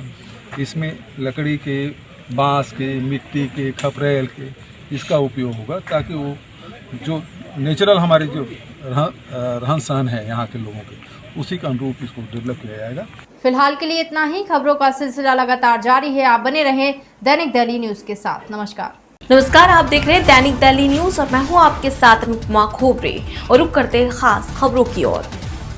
लगभग 500 वर्ष पूर्व ग्राम कान्हा खेड़ा में बने श्री रामोल्ला मंदिर की सीमा में अवैध अतिक्रमण के मामले में ग्रामीण भड़क गए और भारी संख्या में जिला कलेक्टर कार्यालय पहुंचकर कलेक्टर के नाम एक ज्ञापन नायब तहसीलदार पिंकी साठी को सौंपा गया। ज्ञापन में बताया कि जिला मुख्यालय से 10 किलोमीटर दूर स्थित ग्राम कान्हा खेड़ा में नागदाम मिनारिया ब्राह्मण समाज के श्री राम मोहल्ला मंदिर, जो कि लगभग 52 गांव का आस्था का केंद्र है और वर्षों से समाज की सामाजिक गतिविधियां यहीं से संचालित होती रही हैं। हाल ही में मंदिर का जीर्णोद्धार का कार्य चल रहा है, लेकिन मंदिर के समीप अवैध कब्जे के कारण मंदिर के कार्य में बाधा आ रही है। हम सब लोग गाँव कानाखेड़ा से ब्राह्मण समाज से हैं और हमारे गाँव का जो मंदिर है 500 वर्ष पुराना बना हुआ, उसको गिरा के अभी हमने नए सिरे से उसकी बनाने की शुरुआत करी। उसका कार्य प्रगति पे, लेकिन कुछ वर्ष पूर्व हमारे गांव वालों ने उसी जगह में एक पानी पीने के लिए पेड़ का निर्माण करा था हमारी समाज वालों ने। लेकिन कन्हैयालाल जी घर के परिवार द्वारा जब वो सरपंच बने तो उन्होंने इस बात के लिए ताला लगा दिया कि पानी के लिए कोई जानवर वगैरह नहीं घुसे। उन्होंने ताला लगा दिया और वो सरपंच थे तो उन्होंने धीरे धीरे उस पर अतिक्रमण कर लिया और पटेल भी वही थे। तो गाँव वालों ने सोचा कि जब चाहेंगे जब पलट डालेंगे। उस टाइम हमारा मंदिर बनाने का कोई प्रोग्राम नहीं था। अभी समाज के द्वारा करीब 1 करोड़ रुपए इकट्ठे हुए हैं और मंदिर को भव्य रूप देने की कार्रवाई चल रही है। इसी बीच में घर के परिवार वालों के द्वारा हमारे गांव के कुछ लोगों पे पुलिस में रिपोर्ट करी कि ये अतिक्रमण हम नहीं हटाने देंगे, जबकि उनका कोई अतिक्रमण नहीं है। सिर्फ वो उनका ताला उन्होंने पहले लगा दिया था, यही उनका उद्देश्य है। अतः इस गांव वाले और सब समाज 52 गांव के समाज जिसमें रमलिया कानाखेड़ा बहुत सारे गांव हैं, वो सब यही चाहते हैं कि इस मंदिर का बना जाए और उसका अतिक्रमण तत्काल हटाया जाए। फिलहाल के लिए इतना ही। खबरों का सिलसिला लगातार जारी है, आप बने रहिए दैनिक दिल्ली न्यूज के साथ। नमस्कार। नमस्कार, आप देख रहे हैं दैनिक दिल्ली न्यूज में आपके साथ हर्षिता जौहरी। आइए रुक करते हैं देश प्रदेश से जुड़ी तमाम खबरों की ओर। कोलगमा थाना अंतर्गत सतना मैहर बाईपास मार्ग में तेज रफ्तार से आ रही बस पलटी। दर्जन भर यात्री हुए घायल, जिन्हें इलाज के लिए भेजा गया जिला अस्पताल। बुधवार की सुबह मैहर बाईपास मार्ग में गहरवार ट्रेवल्स की तेज रफ्तार बस अचानक से अनियंत्रित होकर पलट गई, जिसमें दर्जन भर से ज्यादा यात्री घायल हो गए, जिन्हें इलाज के लिए जिला अस्पताल भेजा गया। आपको बता दें कि बस सतना से शहडोल जा रही थी। बाईपास मार्ग में तेज रफ्तार बस के सामने अचानक बाइक सवार के आ जाने से बस के चालक ने नियंत्रण खो दिया और बस अनियंत्रित होकर पलट गई। घटना की सूचना मिलते ही पुलिस मौके पर पहुंच गई। वहीं बाइक सवार युवक की हालत नाजुक बताई जा रही है। रिपोर्टर प्रकाश तिवारी, जिला ब्यूरो चीफ, सतना। फिलहाल के लिए इतना ही। खबरों का सिलसिला लगातार जारी है, आप बने रहें दैनिक दिल्ली न्यूज के साथ। नमस्कार। नीमच गुरुवार को जिले के ग्राम जनकपुर में मंदिर की भूमि पर कुछ लोगों द्वारा अवैध रूप से कब्जा कर उस पर खेती की जा रही है, जिसकी शिकायत को लेकर ग्रामीणों ने मंदिर भूमि को अतिक्रमण से मुक्त करने की मांग की। कलेक्टर के नाम एक ज्ञापन नायब तहसीलदार पिंकी साठी को सौंपा, जिसमें बताया गया ग्राम जनकपुर स्थित नाहर सिंह माता जी का स्थान होकर प्राचीन मंदिर है, जो गाँव बसा तब से है। उस मंदिर में पुजारी के रूप में सेवा पूजा करने का काम भेरूलाल पिता मोतीलाल भेल निवासी जनकपुर कर रहे थे। उनके मरने के बाद उनके पुत्र नारूलाल व परिजनों द्वारा मंदिर की पूजा अर्चना का कार्य छोड़ दिया गया, लेकिन कुछ दिनों पूर्व नारूलाल की लड़की कारीबाई और दामाद कुछ आपराधिक व्यक्तियों को लेकर आए और जबरन मंदिर की जमीन पर कब्जा कर लिया। ग्रामीण जनों में इससे भारी रोष है और ज्ञापन में मांग की गई है मंदिर की जमीन का कब्जा हटवाकर वापस प्रशासन कलेक्टर के नाम करवाएं। बता दें कि माता जी का मंदिर बहुत चमत्कारी होने से आसपास के गाँव के लोग भी आस्था से जुड़े हुए हैं। हम कलेक्टर साहब को ज्ञापन देने आए। वर्तमान में 50 साल से जो मंदिर नरसिंह माता की डोरी थी वो गांव वाला का दिनस थी और उसको खेत बो के हम मंदिर का काम चलाते थे, सेवा पूजा का। अब स्थिति ये बनी कि वहाँ कारीबाई नाम से कोई लेडीज है, वो अपना कब्जा बता रही है अब और कब्जा कर भी लिया और वर्तमान 50 साल से गांव के अधीनस्थ ये डोरी रही है। अब हम ये चाहते हैं कि ये डोरी वापस कलेक्टर साहब के नाम पे हो, शासन प्रशासन के नाम पे हो हम ये ज्ञापन देने कलेक्टर साहब के पास आए। जमीन उक्त बालिका कारीबाई पिता नारूलाल एवं नारूलाल की पत्नी के नाम पर दर्ज है, जब रिकॉर्ड में पता किया गया, लेकिन आज तक उस भूमि का कब्जा ग्राम वासियों के पास रहा है। आपको बता दें, आज भी मंदिर के नाम पर ही ये काबिज है और मेड भी एक ही है, बीच में कोई पत्थरगड़ी या सीमा नहीं है। ग्रामीणों ने ज्ञापन में मांग की उक्त मामले की विधिवत जाँच कर परिवार का कब्जा व नाम हटाया जाए। मंदिर की भूमि वैसे 9.5 बीघा है टोटल, उसमें से 4 बीघा पर्टिकुलर के नाम पे चली है। कब्जाधारी कौन है? कब्जाधारी कारीबाई नाम से है, उनकी बालिका है, पुजारी की पोती। आप देख रहे हैं दैनिक दिल्ली न्यूज।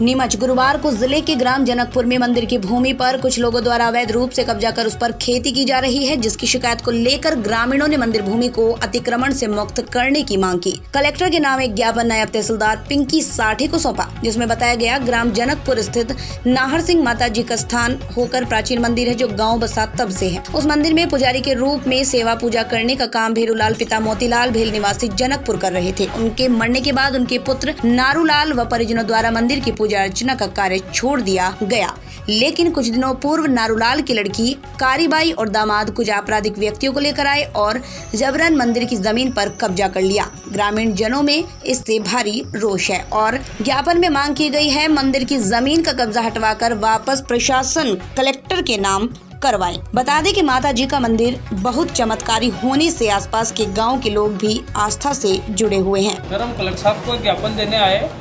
वर्तमान में 50 साल से जो मंदिर नरसिंह माता की जो डोरी थी वो गांव वाला का अधीनस्थ थी और उसको खेत बो के नाम मंदिर का काम चलाते थे, सेवा पूजा। अब स्थिति ये बनी कि वहाँ कारीबाई नाम से कोई लेडीज है, वो अपना कब्जा बता रही है अब और कब्जा कर भी लिया और वर्तमान 50 साल से गाँव के अधीनस्थ ये डोरी रही है। अब हम ये चाहते हैं कि ये डोरी वापस कलेक्टर साहब के नाम पे हो, शासन प्रशासन के नाम पे हो। हम ये ज्ञापन देने कलेक्टर साहब के पास आए। जमीन उक्त बालिका कारीबाई पिता नारूलाल एवं नारूलाल की पत्नी के नाम पर दर्ज है, जब रिकॉर्ड में पता किया गया, लेकिन आज तक उस भूमि का कब्जा ग्राम वासियों के पास रहा है। आपको बता दें, आज भी मंदिर के नाम पर ही ये काबिज है और मेड भी एक ही है, बीच में कोई पत्थरगड़ी या सीमा नहीं है। ग्रामीणों ने ज्ञापन में मांग की उक्त मामले की विधिवत जाँच कर परिवार का कब्जा व नाम हटाया जाए। मंदिर की भूमि वैसे 9.5 बीघा है टोटल, उसमें से 4 बीघा पर्टिकुलर के नाम पे चली है। कब्जाधारी कौन है?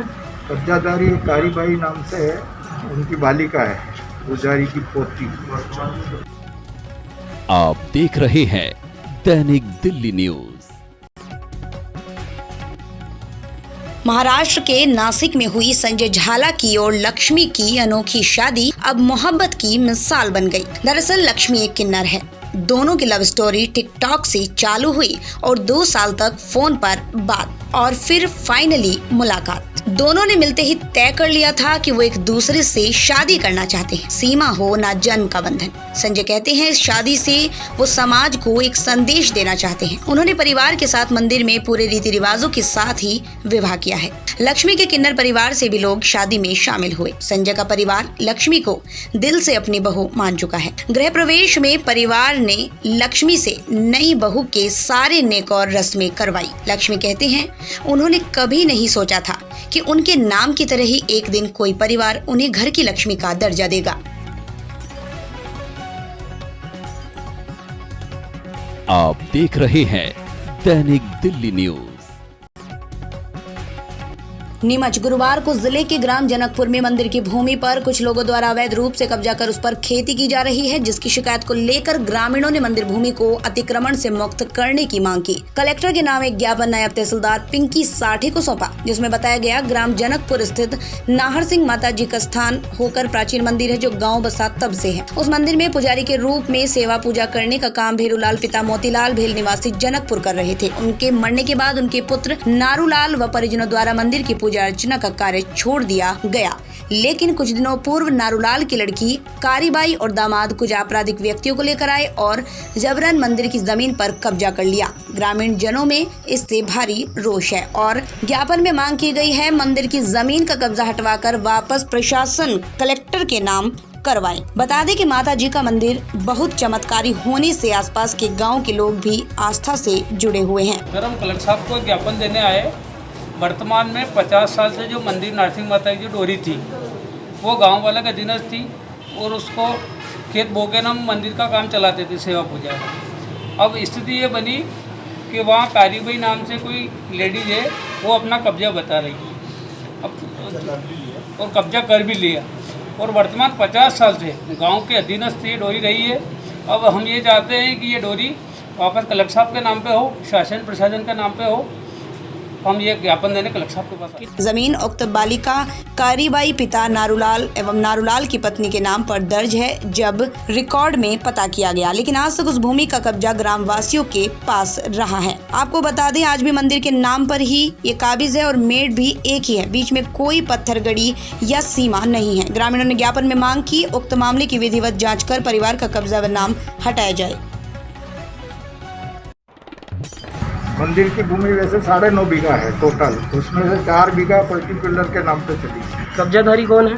कब्जाधारी कारीबाई नाम से है, उनकी बालिका है, पुजारी की पोती। आप देख रहे हैं दैनिक दिल्ली न्यूज। आप देख रहे हैं दैनिक दिल्ली न्यूज। नीमच गुरुवार को डॉक्टर्स डे के अवसर पर रोटरी क्लब नीमच कैंट द्वारा जिला चिकित्सालय में सेवाएं दे रही शासकीय चिकित्सक एवं कोविड-19 में सराहनीय भूमिका निभाने वाले मुख्य चिकित्साधिकारी सिविल सर्जन का सम्मान किया गया। साथ ही उन्हें प्रतीक चिन्ह भी भेंट किए गए। सम्मान समारोह के दौरान मुख्य चिकित्साधिकारी डॉक्टर महेश मालवीय ने अपने उद्बोधन में कहा, आज डॉक्टर विंध्याचल का जन्मदिन है, उन्हें भारत रत्न से नवाजा गया। विंध्याचल के जन्मदिन को डॉक्टर्स डे के रूप में मनाया जाता है। उन्होंने कहा, जो घर पहुंच चुके हैं ठीक होकर और जो लोग हमें छोड़ गए हैं, हम उन्हें श्रद्धांजलि देते हैं। हम कलाव की भावनाओं का सम्मान करते हैं। जिस तरह कोविड में जो जिस विद्या में सक्षम था, वैसा सहयोग हमें मिला। दानदाताओं द्वारा उपकरण भी भेंट हुए। सेवा भारती और सामाजिक संगठन ने भी काफी सहयोग किया। तीसरी लहर आने नहीं दी जाएगी और आ भी जाती है तो हम उससे निपटने के लिए तैयार हैं। वैक्सीनेशन वाले व्यक्ति को कोरोना का ज्यादा इफेक्ट नहीं पड़ता। मैं आभारी हूं रोटरी के सदस्यों का, जिन्होंने आज उन्हें सम्मानित किया। आज डॉक्टर दिवस के अवसर पर रोटरी क्लब नीमच कैंट द्वारा चिकित्सा और नर्सिंग स्टाफ का स्वागत सम्मान किया गया। निश्चित रूप से कोविड-19 की इस लड़ाई में काफी कठिन परिस्थितियां भी उत्पन्न हुई थी। डॉक्टरों ने इतने परिश्रम में लोगों को जीवन दिया है। उनका सम्मान कर उन्हें प्रतीक चिन्ह भी भेंट किए गए हैं। आज डॉक्टर्स डे के अवसर पर रोटरी क्लब नीमच कैंट द्वारा जिला चिकित्सालय नीमच में जितने भी हमारे चिकित्सक गण हैं, नर्सिंग स्टाफ है, उनका सम्मान समारोह किया गया है।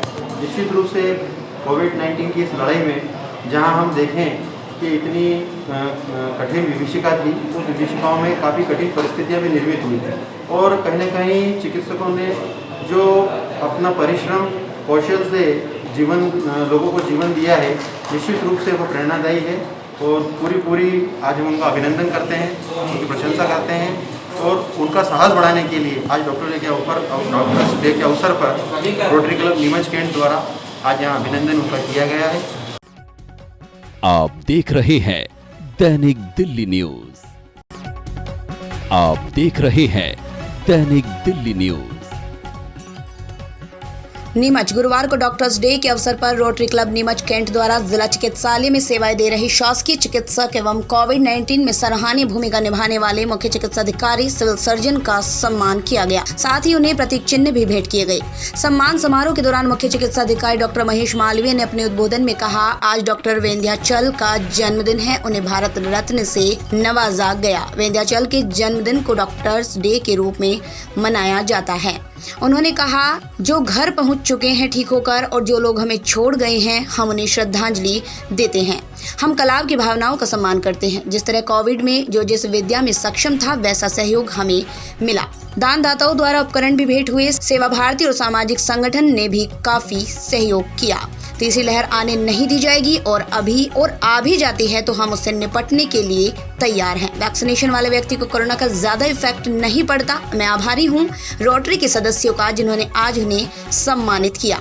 आज डॉक्टर दिवस के अवसर पर रोटरी क्लब नीमच कैंट द्वारा चिकित्सा और नर्सिंग स्टाफ का स्वागत सम्मान किया गया। निश्चित रूप से कोविड-19 की इस लड़ाई में काफी कठिन परिस्थितियां भी उत्पन्न हुई थी। डॉक्टरों ने इतने परिश्रमी लोगों को जीवन दिया है, उनका सम्मान कर उन्हें प्रतीक चिन्ह भी भेंट किए गए हैं। आज डॉक्टर्स डे के अवसर पर रोटरी क्लब नीमच कैंट द्वारा जिला चिकित्सालय नीमच में जितने भी हमारे चिकित्सक गण हैं, नर्सिंग स्टाफ है, उनका सम्मान समारोह किया गया है। निश्चित रूप से कोविड-19 की इस लड़ाई में जहां हम देखें कि इतनी कठिन विभीषिका थी, उस विभीषिकाओं में काफ़ी कठिन परिस्थितियां भी निर्मित हुई थी और कहीं न कहीं चिकित्सकों ने जो अपना परिश्रम कौशल से लोगों को जीवन दिया है, निश्चित रूप से वो प्रेरणादायी है और पूरी आज हम उनका अभिनंदन करते हैं, उनकी प्रशंसा करते हैं और उनका साहस बढ़ाने के लिए आज डॉक्टर्स डे के अवसर पर रोटरी क्लब नीमच कैंट द्वारा आज यहाँ अभिनंदन उनका किया गया है। आप देख रहे हैं दैनिक दिल्ली न्यूज। आप देख रहे हैं दैनिक दिल्ली न्यूज। इस वक्त की बड़ी खबर के साथ मैं हूं अंशु, आप देख रहे हैं दैनिक दिल्ली न्यूज। चलिए खबरों का रुख कर लेते हैं। हाजी शाहनवाज एक ऐसा नाम जो कृष्णानगर विधानसभा में सब अच्छे से परिचित है, जिसे समाज सेवा का जुनून है। पिछले साल से लेकर अब तक हजारों लोगों को उनकी परेशानी में उनके किचन का राशन हो या तबीयत खराब हो, तब भी क्षेत्रवासियों की फिक्र उनको रहती है और उनकी हर वक्त हर तरीके से मदद करते हैं। उनके घर घर जाकर खैर खबर लेते हैं। आज के युग का सच्चा समाज सेवी है।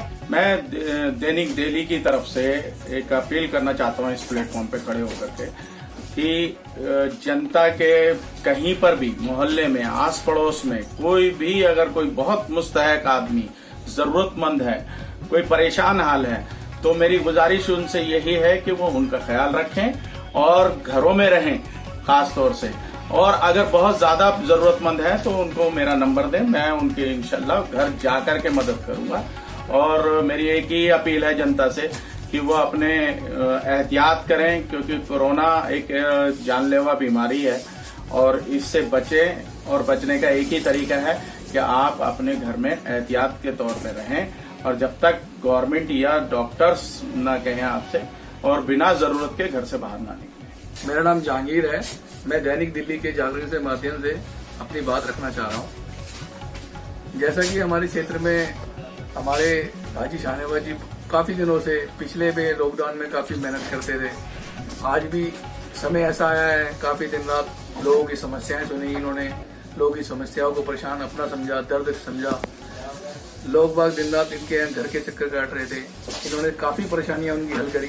ईद के मौके या प्रवासी भाइयों को पका हुआ खाना मुहैया कराना सब बिना परेशान हुए अंजाम दिया है।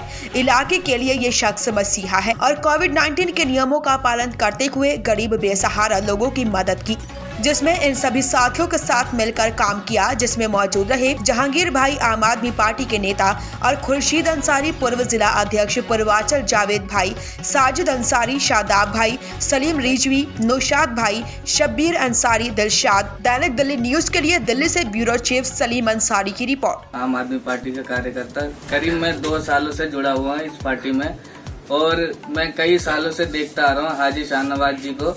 इन्होंने पहले लॉकडाउन में कई गरीबों के लिए राशन बंटवाए और कई मास्क जो मेरे को बुलाकर खुद देते थे और मैं अपने इलाके में बांटता था, मास्क डिस्ट्रीब्यूटर करता था। जी, मेरा नाम मोहम्मद साजिद अंसारी है और ये जैसे आप जानते हैं कि लॉकडाउन का पीरियड चल रहा है। लॉकडाउन में जो है तमाम जनता जो रोजमर्रा की जिंदगी रोज कमाकर जो अपना जीवन बसर करती है, उनको जो है बहुत ज्यादा परेशानी का सामना करना पड़ रहा है। तो इस टाइम जो है जो रोजमर्रा की जिंदगी जीने वाले हैं, रोज जो कमाकर जो है रोज अपना खर्चे का पूरा करते थे, उनको जो है परेशानी का सामना करना पड़ रहा है। तो इस टाइम जो है जैसे हाजी शाहनवाज जी है हमारे, इन्होंने जो है पिछले भी लॉकडाउन के लोगों की समस्या को देखते हुए काफी फूड किट जो है डिस्ट्रीब्यूट की थी। और इस बार भी जो है जिन लोगों ने पहले इस्तेमाल किया था पूरे गोंडली वार्ड में, इसी बार जब उनको दिक्कत का सामना आया तो उन्होंने फिर हाजी शाहनवाज जी का दरवाजा खटखटाया। तो हाजी जी जो है फिर जिस तरह पिछले साल की जिम्मेदारी में हाजी जी खड़े थे, इसी साल भी इसी परेशानी को देखते हुए हाजी जी फिर दोबारा जो है तन मन धन से जो है इस इलाके की जनता के साथ खड़े हैं। और मैं पार्टी का पूर्व जिला अध्यक्ष हूँ पूर्वी दिल्ली से और कई सालों से पार्टी के साथ जुड़ा हुआ हूँ और लगातार जब से पार्टी के साथ जुड़ा हूँ तब से शाहनवाज भाई के साथ काम कर रहा हूँ और पिछले साल भी कोरोना महामारी में शाहनवाज भाई ने कई जरूरतमंद लोगों को राशन मुहैया कराया था और इस साल भी लगन से पूरी मेहनत से काम कर रहे हैं और इस साल भी लोगों तक राशन पहुंचा रहे हैं। गली मोहल्ले में हम लोग पूरी टीम के साथ जाकर लोगों को जागरूक करते हैं कि कोई भी अगल बगल के लोग भूखा ना सोए। तो ये थी हमारी फिलहाल की स्पेशल रिपोर्ट। बाकी की छोटी बड़ी खबरों से जुड़ने के लिए देखते रहिए दैनिक दिल्ली न्यूज। नमस्कार। आप देख रहे हैं दैनिक दिल्ली न्यूज। आप देख रहे हैं दैनिक दिल्ली न्यूज। इस वक्त की बड़ी खबर के साथ मैं हूं अंशु। आप देख रहे हैं दैनिक दिल्ली न्यूज। चलिए खबरों का रुख कर लेते हैं। हाजी शाहनवाज एक ऐसा नाम जो कृष्णानगर विधानसभा में सब अच्छे से परिचित है, जिसे समाज सेवा का जुनून है। पिछले साल से लेकर अब तक हजारों लोगों को उनकी परेशानी में उनके किचन का राशन हो या तबीयत खराब हो, तब भी क्षेत्रवासियों की फिक्र उनको रहती है और उनकी हर वक्त हर तरीके से मदद करते हैं। उनके घर घर जाकर खैर खबर लेते हैं। आज के युग का सच्चा समाज सेवी है। मैं दैनिक दिल्ली की तरफ से एक अपील करना चाहता हूँ इस प्लेटफॉर्म पे खड़े होकर के कि जनता के कहीं पर भी मोहल्ले में आस पड़ोस में कोई भी अगर कोई बहुत मुस्तहक आदमी जरूरतमंद है, कोई परेशान हाल है, तो मेरी गुजारिश उनसे यही है कि वो उनका ख्याल रखें और घरों में रहें खास तौर से। और अगर बहुत ज्यादा जरूरतमंद है तो उनको मेरा नंबर दें, मैं उनके इंशाल्लाह घर जाकर के मदद करूंगा।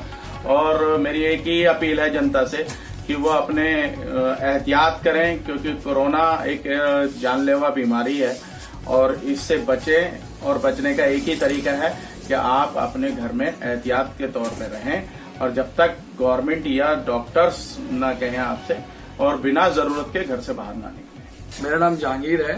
मैं दैनिक दिल्ली के जागरण के माध्यम से अपनी बात रखना चाह रहा हूँ। जैसा कि हमारे क्षेत्र में हमारे हाजी शाहनवाज जी काफ़ी दिनों से पिछले में लॉकडाउन में काफ़ी मेहनत करते थे। आज भी समय ऐसा आया है, काफ़ी दिन रात लोगों की समस्याएं सुनी इन्होंने, लोगों की समस्याओं को परेशान अपना समझा, दर्द समझा। लोग बाग दिन रात इनके घर के चक्कर काट रहे थे, इन्होंने काफी परेशानियां उनकी हल करी। ईद के मौके या प्रवासी भाइयों को पका हुआ खाना मुहैया कराना सब बिना परेशान हुए अंजाम दिया है। इलाके के लिए ये शख्स मसीहा है और कोविड-19 के नियमों का पालन करते हुए गरीब बेसहारा लोगों की मदद की, जिसमें इन सभी साथियों के साथ मिलकर काम किया, जिसमें मौजूद रहे जहांगीर भाई आम आदमी पार्टी के नेता और खुर्शीद अंसारी पूर्व जिला अध्यक्ष पूर्वांचल, जावेद भाई, साजिद अंसारी, शादाब भाई, सलीम रिजवी, नौशाद भाई, शब्बीर अंसारी, दिलशाद। दैनिक दिल्ली न्यूज के लिए दिल्ली से ब्यूरो चीफ सलीम अंसारी की रिपोर्ट। आम आदमी पार्टी का कार्यकर्ता, करीब मैं 2 सालों से जुड़ा हुआ हूँ इस पार्टी में और मैं कई सालों से देखता आ रहा हूँ हाजी शाहनवाज जी को। इन्होंने पहले लॉकडाउन में कई गरीबों के लिए राशन बंटवाए और कई मास्क जो मेरे को बुलाकर खुद देते थे और मैं अपने इलाके में बांटता था, मास्क डिस्ट्रीब्यूट करता था। जी, मेरा नाम मोहम्मद साजिद अंसारी है और ये जैसे आप जानते हैं कि लॉकडाउन का पीरियड चल रहा है। लॉकडाउन में जो है तमाम जनता जो रोजमर्रा की जिंदगी रोज कमाकर जो अपना जीवन बसर करती है, उनको जो है बहुत ज्यादा परेशानी का सामना करना पड़ रहा है। तो इस टाइम जो है जो रोजमर्रा की जिंदगी जीने वाले हैं, रोज जो कमाकर जो है रोज अपना खर्चे का पूरा करते थे, उनको जो है परेशानी का सामना करना पड़ रहा है। तो इस टाइम जो है जैसे हाजी शाहनवाज जी है हमारे, इन्होंने जो है पिछले भी लॉकडाउन की लोगों की समस्या को देखते हुए काफी फूड किट जो है डिस्ट्रीब्यूट की थी। और इस बार भी जो है जिन लोगों ने पहले इस्तेमाल किया था पूरे गोंडली वार्ड में, इसी बार जब उनको दिक्कत का सामना आया तो उन्होंने फिर हाजी शाहनवाज जी का दरवाजा खटखटाया। तो हाजी जी जो है फिर जिस तरह पिछले साल की जिम्मेदारी में हाजी जी खड़े थे, इसी साल भी इसी परेशानी को देखते हुए हाजी जी फिर दोबारा जो है तन मन धन से जो है इस इलाके की जनता के साथ खड़े हैं। और मैं पार्टी का पूर्व जिला अध्यक्ष हूँ पूर्वी दिल्ली से और कई सालों से पार्टी के साथ जुड़ा हुआ हूँ और लगातार जब से पार्टी के साथ जुड़ा हूँ तब से ही शाहनवाज भाई के साथ काम कर रहा हूँ। और पिछले साल भी कोरोना महामारी में शाहनवाज भाई ने कई जरूरतमंद लोगों को राशन मुहैया कराया था और इस साल भी लगन से पूरी मेहनत से काम कर रहे हैं और इस साल भी लोगों तक राशन पहुंचा रहे हैं। गली मोहल्ले में हम लोग पूरी टीम के साथ जाकर लोगों को जागरूक करते हैं कि कोई भी अगल बगल के लोग भूखा ना सोए। तो ये थी हमारी फिलहाल की स्पेशल रिपोर्ट। बाकी की छोटी बड़ी खबरों से जुड़ने के लिए देखते रहिए दैनिक दिल्ली न्यूज। नमस्कार। आप देख रहे हैं दैनिक दिल्ली न्यूज। आप देख रहे हैं दैनिक दिल्ली न्यूज। सरकार किसानों को बेहतर सुविधा देने के तमाम बड़े बड़े दावे कर रही है, लेकिन किसानों को सुविधा के नाम पर क्या मिला है, इसकी जमीनी हकीकत बयां कर रही है शाजापुर की ये तस्वीरें, जहां बीज लेने के इंतजार में किसानों का धैर्य जवाब दे गया। नतीजन किसान आपस में ही भिड़ गए और भगदड़ मच गई। और इस पे 60 किलो ये सोयाबीन दे रहे हैं एक डायरी पे, तो 60 किलो किस हिसाब से बोएंगे? इसमें 25 बीघा में 60 किलो कहाँ पे बोएंगे? तो बोल रहे हैं कि जिसके नाम की पावती उसी को देंगे, तो अगर किसी लेडीज के नाम से या किसी पत्नी के नाम से अगर पावती है तो क्या वो यहाँ पर सोयाबीन लेने आएगी क्या? लॉकडाउन में छूट के बाद खेती के लिए किसान शाजापुर के बीज गोदाम सोयाबीन का बीज लेने पहुंचे थे। सोशल डिस्टेंसिंग न होने से किसानों की भीड़ बढ़ती चली गई और हालात बेकाबू हो गए। और 2 कट्टी प्याज दिया सर, एक पावती वो लेके बैठे, 4 पावती हम हमारी सबकी लेके आए, लेकिन वो दिया एक ही सर, एक ही दे रहे हैं। वो बोल रहा है कि नहीं अब एक को एक ही दी जाएगी, अब किसको लाए अंदर सर, अंदर किसको लेके आए? किसानों ने आरोप लगाया कि ग्राम सेवक ने 1.5 क्विंटल बीज देने का वादा किया था, लेकिन 60 किलो बीज दे रहे हैं, जिससे बुआई में दिक्कत आएगी। आप देख रहे हैं दैनिक दिल्ली न्यूज। आप देख रहे हैं दैनिक दिल्ली न्यूज। सरकार किसानों को बेहतर सुविधा देने के तमाम बड़े बड़े दावे कर रही है, लेकिन किसानों को सुविधा के नाम पर क्या मिला है, इसकी जमीनी हकीकत बयां कर रही है शाजापुर की ये तस्वीरें, जहां बीज लेने के इंतजार में किसानों का धैर्य जवाब दे गया। नतीजन किसान आपस में ही भिड़ गए और भगदड़ मच गई। और इस पे 60 किलो ये सोयाबीन दे रहे हैं एक डायरी पे, तो 60 किलो किस हिसाब से बोएंगे? इसमें 25 बीघा में 60 किलो कहाँ पे बोएंगे? तो बोल रहे हैं कि जिसके नाम की पावती उसी को देंगे, तो अगर किसी लेडीज के नाम से या किसी पत्नी के नाम से अगर पावती है तो क्या वो यहाँ पर सोयाबीन लेने आएगी क्या? लॉकडाउन में छूट के बाद खेती के लिए किसान शाजापुर के बीज गोदाम सोयाबीन का बीज लेने पहुंचे थे। सोशल डिस्टेंसिंग न होने से किसानों की भीड़ बढ़ती चली गई और हालात बेकाबू हो गए। और 2 कट्टी प्याज दिया सर, एक पावती वो लेके बैठे, 4 पावती हम हमारी सबकी लेके आए, लेकिन वो दिया एक ही सर, एक ही दे रहे हैं। वो बोल रहा है कि नहीं अब एक को एक ही दी जाएगी, अब किसको लाए अंदर सर, अंदर किसको लेके आए? किसानों ने आरोप लगाया कि ग्राम सेवक ने 1.5 क्विंटल बीज देने का वादा किया था, लेकिन 60 किलो बीज दे रहे हैं, जिससे बुआई में दिक्कत आएगी। आप देख रहे हैं दैनिक दिल्ली न्यूज। नमस्कार, आप देख रहे हैं दैनिक दिल्ली न्यूज और मैं हूं आपके साथ आरती सिंह आजाद और रुक करते हैं खास खबरों की ओर। 25 जुलाई को फरियादी मान सिंह की बेटी कमलाबाई घर से तेजपुरा जाने का कहकर निकली थी। 27 जुलाई को फरियादी को गांव के लोगों ने सूचना दी कि कोई अज्ञात महिला की लाश कड़ी कुआं के जंगल के तालाब में मिली है। फरियादी द्वारा मौके पर गांव वालों के साथ जाकर देखा तो लाश उसकी लड़की कमलाबाई का हो न पाया गया। सूचना पर तत्काल थांदला एसडीओपी, थाना प्रभारी थांदला, चौकी प्रभारी खवासा, एफएसएल अधिकारी, फिंगरप्रिंट उप निरीक्षक घटनास्थल पर पहुंचे एवं बारीकी से निरीक्षण किया गया। उनके द्वारा लाश का मौका मुआयना करने पर चोट के निशान देखते हुए हत्या करना पाया गया, जिसका प्रकरण थाना थांदला में मर्ग के उपरांत दर्ज किया गया। जांच उपरांत मृतका का कमलाबाई, जो कि दुबलिया से प्रेम करती थी और दुबलिया ने पहले ही शादी कर रखी थी, वह मृतका से विवाह नहीं करना चाहता था, जबकि मृतका दुबलिया से शादी करने का दबाव बनाती रही। परेशान होकर उसने मृतका कमलाबाई को रास्ते से हटाने की योजना अपने साथियों के साथ बनाई। वह अपने साथ अन्य लोगों को ले जाकर कड़ी कुआं के जंगल में हत्या कर लाश तालाब में फेंक दी। मुखबिर की सूचना व अन्य विवेचना पर पुलिस ने दुबलिया सहित अन्य 3 आरोपियों को गिरफ्तार कर अंधे कत्ल का खुलासा थांदला पुलिस व पुलिस अधीक्षक झाबुआ द्वारा कर दिया गया। वहीं झाबुआ पुलिस अधीक्षक ने सभी पुलिस कर्मचारियों को पुरस्कार प्रदान करने की घोषणा की है। ये दिनांक 25 जुलाई को ये फरियादी मान सिंह है, उसकी बेटी कमलाबाई, ये अपने ग्राम मादलदा से अपने ससुराल का तेजपुरा का कह के घर से निकली थी, परंतु ये जो है घर वापस नहीं आई। फिर उसके बाद में 2 दिन बाद 27 तारीख को सूचना मिली कि एक अज्ञात महिला की लाश वो कड़ी कुआं तालाब में तैर रही है। जब वहाँ पे जाके घटनास्थल का निरीक्षण किया गया तो पाया गया ये उसी महिला की लाश थी। घटनास्थल पर समस्त वरिष्ठ अधिकारियों द्वारा निरीक्षण किया गया और साथ ही साथ में एफएसएल के डॉक्टर जो हैं हमारे, उनको जो है फॉरेंसिक साक्ष्य एकत्रित करने के लिए रवाना किया गया। जब घटनास्थल का बारीकी से हम निरीक्षण कर रहे थे तो ये पाया गया कि मृतका के दाहिने कान के ऊपर और सर पे गंभीर प्रकार की चोट है और साथ ही साथ में उसके हाथ में साड़ी बांध करके और उससे पत्थर बंधा हुआ है और उसी की वजह से उसके ऊपर जो है मर्ग की कायमी की गई। और क्योंकि ये प्रथम दृष्टया हत्या का मामला प्रतीत हो रहा था, इसीलिए 302 धारा के तहत मुकदमा कायम करके विवेचना में लिया गया। फिलहाल तो इतना ही। खबरों का सिलसिला लगातार जारी है। आप बने रहें दैनिक दिल्ली न्यूज के साथ। नमस्कार। नमस्कार, आप देख रहे हैं दैनिक दिल्ली न्यूज। आपके साथ मैं हूं अंशु और रुक करते हैं कुछ खास खबरों का। मुरैना से बड़ी खबर, आकाशीय बिजली गिरने से वृद्ध पति की मौत, पत्नी हुई घायल। सबलगढ़ थाना क्षेत्र के गांव बत्तोखर में आज रात गिरी बिजली। घर की पाटोर में सो रहे थे बीरबल रावत और पत्नी रामरती रावत। बिजली गिरने से पाटोर भर कर दोनों पति पत्नी के ऊपर गिरी। घायल महिला रामरती रावत को इलाज हेतु सबलगढ़ अस्पताल में दाखिल कराया गया। मृतक बीरबल का पोस्टमार्टम के बाद शव परिजनों को सौंपा। समाज के लोगों ने पीड़ित परिवार को आर्थिक सहायता देने की मांग की। आज ग्राम बत्तोखर में 12:30 बजे रात के लगभग आकाशीय बिजली गिरने से बीरबल रावत और उनकी पत्नी दोनों एक उसमें कोड़ा में सो रहे थे। तो जैसे ही आकाशीय बिजली गिरी है उसकी कोड़ा का टूट के खम और पूरा का पूरा कोड़ा और दीवार सहित गिर पड़ी। उसमें बीरबल की स्पॉट पर ही खत्म हो गए और उनकी पत्नी गंभीर रूप से घायल है, जिनका स्वास्थ्य विभाग में इलाज चल रहा है। हम चाहते हैं शासन से उनकी मकान का और उनके लिए आर्थिक सहायता उपलब्ध कराएं, क्योंकि गरीब परिवार है। तो फिलहाल की कुछ खास खबरों में बस इतना ही। बाकी की तमाम छोटी बड़ी खबरों से जुड़े रहने के लिए देखते रहिए दैनिक दिल्ली न्यूज। नमस्कार, आप देख रहे हैं दैनिक दिल्ली न्यूज और मैं हूं आपके साथ अनुपमा खोबरे और रुक करते हैं खास खबरों की ओर। अयोध्या मसौदा ब्लॉक के दौलतपुर कुर्बान शाह बाबा मजार के पास एक गरीब परिवार, जिसको सरकार ने प्रधानमंत्री आवास दिया है, उसी में पीड़ित सीढ़ी बनवा रहा था। वहीं गांव के दबंग किस्म के घर के लोगों ने अपनी दबंगई के बल पर पीड़ित की लड़की सबीना बानो नल पर पानी भर रही थी, जिसकी उम्र 12 वर्ष है। तभी वहां उसके चचेरे भाई मोहम्मद मुश्ताक मोहम्मद सलाम आए और उसे धमकी दी, तो तुम लोग यहाँ रह नहीं पाओगे।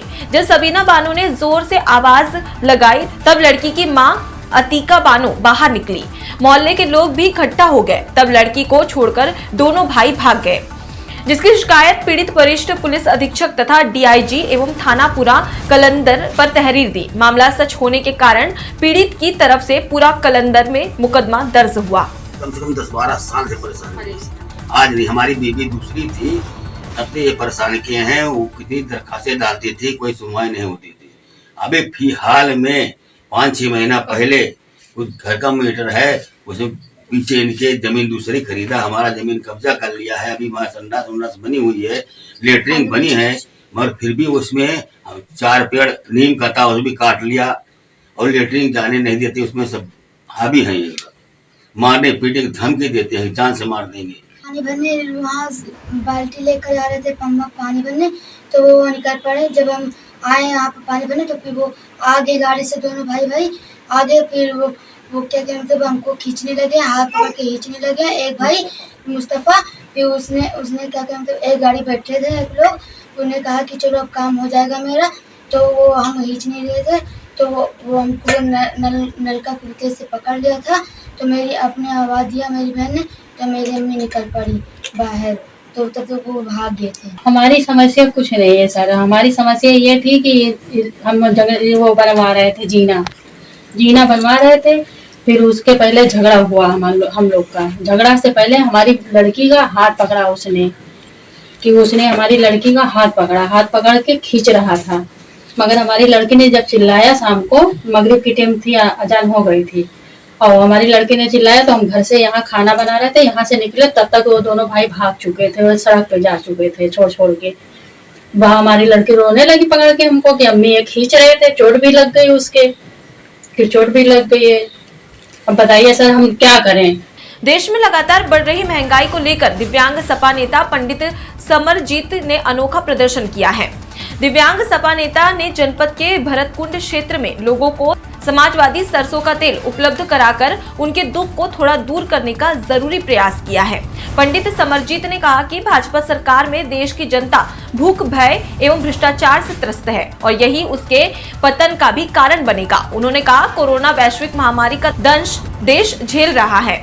देश की आर्थिक स्थिति सुधरी भी नहीं है कि पेट्रोलियम पदार्थों, खाद्य पदार्थों सहित कई अन्य क्षेत्र में भी महंगाई ने अपनी क्षमता को लांघ दिया है, जिसके कारण लोग भूखे मरने को मजबूर है। उन्होंने कहा कि केंद्र और प्रदेश सरकार लोगों की मूलभूत सुविधाओं को सुव्यवस्थित करने की बजाय केवल नाली, सरोवर व उपवन का ही विकास कर रही है। दिव्यांग सपा नेता ने कहा कि आने वाले विधानसभा चुनाव के प्रदेश की जनता समाजवादी पार्टी के पक्ष में अपना समर्थन देकर अखिलेश यादव को मुख्यमंत्री बनाएगी। महंगाई चरम सीमा पर पहुंच गई है और गरीब जो है वो भूखमरी की कगार पे पहुंच गए हैं। आज इसी को लेकर जो है हमने समाजवादी सरसों का तेल गरीबों के बीच में, माताओं बहनों के बीच में बांटने का काम किया तथा सपा द्वारा की गई घोषणाओं को भी हमने माताओं बहनों के बीच में बताने का काम किया है। आज भाजपा सरकार में महंगाई से जो है हमारे गरीब भाई त्रस्त हो गए हैं तथा बेरोजगारी चरम सीमा पर भी पहुंच चुकी है। हमारे सपा राष्ट्रीय अध्यक्ष अखिलेश भैया जी ने कहा है कि जहां भी गरीब असहाय लोग अगर भुखमरी की कगार पे हो तो सपा कार्यकर्ता तत्काल उनकी मदद करने का काम करे। आज इसी उद्देश्य को लेकर जहां गरीब भाई हमारे साग सब्जियां छौंकने में दिक्कत आ रही है, सरसों का तेल लेने में दिक्कत आ रही है महंगी सरसों को, तो आज उन महिलाओं के बीच में हमने समाजवादी सरसों का तेल वितरित करने का काम किया। यह कार्यक्रम हमारा अनवरत गांव-गांव चलता रहेगा। फिलहाल के लिए इतना ही। खबरों का सिलसिला लगातार जारी है। आप बने रहिए दैनिक दिल्ली न्यूज के साथ। नमस्कार। आप देख रहे हैं दैनिक दिल्ली न्यूज और मैं हूं आपके साथ आरती सिंह आजाद और रुक करते हैं खास खबरों की ओर। मुरैना में तेंदुआ ने पालतू पशुओं के शिकार का प्रयास किया। वह हमला कर गायों को गंभीर रूप से घायल कर दिया। पोरसा तहसील के सिलावली गाँव में तेंदुआ ने दस्तक दी है। गांव के आसपास जंगलों में ग्रामीणों ने तेंदुआ देखा, जिससे गांव के लोगों में दहशत का माहौल है। 3 दिन बीत जाने के बाद भी वन विभाग की टीम तेंदुआ को पकड़ नहीं पाई है। थाना नगरा पुलिस ने बताया कि ग्रामीणों के द्वारा 30 जुलाई को दी गई सूचना वन विभाग को भेज दी गई है। ये 30 तारीख की बात है, 30/7/2021 की। ग्रामीणों ने सूचना दी कि साहब गाँव में तेंदुआ घुस गया है। सिलावली गाँव के अंदर तेंदुआ घुस गया है, जिसने गाय को 1-2 गाय को घायल कर दिया है। उसके बाद मैंने वन विभाग के रेंजर है उनके मोबाइल से उनको सूचना दी थी, बताया था कि सर ये गांव सिलावली थाना का क्षेत्र के अंतर्गत आता है, इसमें तेंदुआ घुस गया है। तो ग्रामीणों ने मुझे अभी बताया। उसके बाद ग्रामीणों ने नंबर पुलिस वाले नंबर मांगे थे, तो नंबर दिए थे, पुलिस वाले से उनकी बात हुई। फिलहाल के लिए इतना ही। खबरों का सिलसिला लगातार जारी है। आप बने रहे दैनिक दिल्ली न्यूज के साथ। नमस्कार। आप देख रहे हैं दैनिक दिल्ली न्यूज और मैं हूं आपके साथ आरती सिंह आजाद और रुक करते हैं खास खबरों की ओर।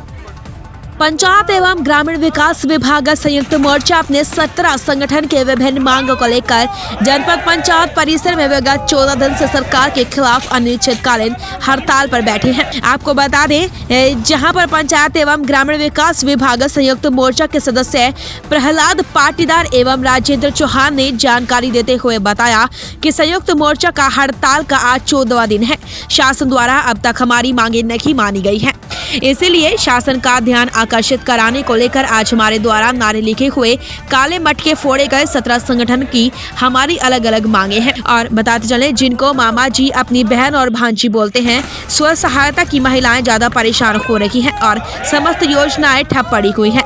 सरकार को हमारी मांगों पर त्वरित ध्यान देना चाहिए, अन्यथा हमारी अनिश्चितकालीन हड़ताल जारी रहेगी। आज हमारा संयुक्त मोर्चा का हड़ताल का 14वां दिन है, जिसमें हमारी मांगे अभी तक शासन द्वारा मानी नहीं गई है। इसलिए हम शासन का ध्यान आकर्षित करने के लिए आज काले मटके उन पर नारे लिखकर उनका ध्यान आकर्षित करने के लिए आज मटका फोड़े हैं। हमारे 17 संगठन की मांगे हैं, जो अलग अलग मुख्य मांगे हैं। हमारे डीए रुका हुआ है, एग्रीमेंट 2 साल से रुका हुआ है। संविदा जो कर्मचारी हैं, NRLM के हैं, GRS हैं, उनको नियमित किया जाए। सचिवों का 6ठा वेतनमान नियुक्ति दिनांक से किया जाए। ऐसी प्रमुख सभी संगठनों की एक मांगे हैं, जो अभी तक हमारी पूरी नहीं हुई है। शासन अनदेखा कर रहा है कि उनका अनार्थिक बोझ नहीं है ये। अगर हमारी मांगे पूरी करे तो ये अनार्थिक बोझ नहीं पड़ेगा शासन के ऊपर। फिलहाल के लिए इतना ही। खबरों का सिलसिला लगातार जारी है। आप बने रहे दैनिक दिल्ली न्यूज के साथ। नमस्कार। आप देख रहे हैं दैनिक दिल्ली न्यूज और मैं हूं आपके साथ अनुपमा खोबरे और रुक करते हैं खास खबरों की ओर। नीमच श्री सांवरिया सेठ भक्त मंडल ग्राम कौदरिया से श्री सांवरिया सेठ मंडफिया तक के लिए पैदल यात्रियों का एक जत्था सोमवार को नीमच पहुंचा। यह यात्री रात्रि विश्राम नीमच कल मंगलवार को पुनः सनवरिया सेठ के लिए रवाना होंगे। यात्रा में शामिल राजेंद्र पाटीदार एवं नारायण कोतवाल ने जानकारी देते हुए बताया कि श्री सनवरिया सेठ भक्त मंडल ग्राम कोदरिया जिला इंदौर तहसील मखू से हर वर्ष पैदल यात्रियों का जत्था श्री सनवरिया सेठ मंडफिया पहुंचता है। भक्त मंडल की यात्रा का यह 14वां वर्ष है। 9 दिवसीय इस यात्रा में लगभग 50 से अधिक यात्री शामिल हैं। आज यात्रा का 7वां दिन है और यात्रा नीमच पहुंची है। हमारी यात्रा का 14वां वर्ष है। गए साल लॉकडाउन के कारण नहीं आ पाए थे और संगठन कुछ नहीं है, सिर्फ धार्मिक संगठन है। सब एक ही आसपास के महू तहसील के आसपास के गांव कोदरिया के रहने वाले हैं। हरसोरा, अम्बा, चंदन, पलाशिया सभी गाँव से आए हुए हैं। कितने यात्री आपकी यात्रा में इस साल हम 85 आदमी हैं, नहीं तो हर साल 120, 150, 120 रहते हैं। फिलहाल के लिए इतना ही। खबरों का सिलसिला लगातार जारी है। आप बने रहिए दैनिक दिल्ली न्यूज के साथ। नमस्कार।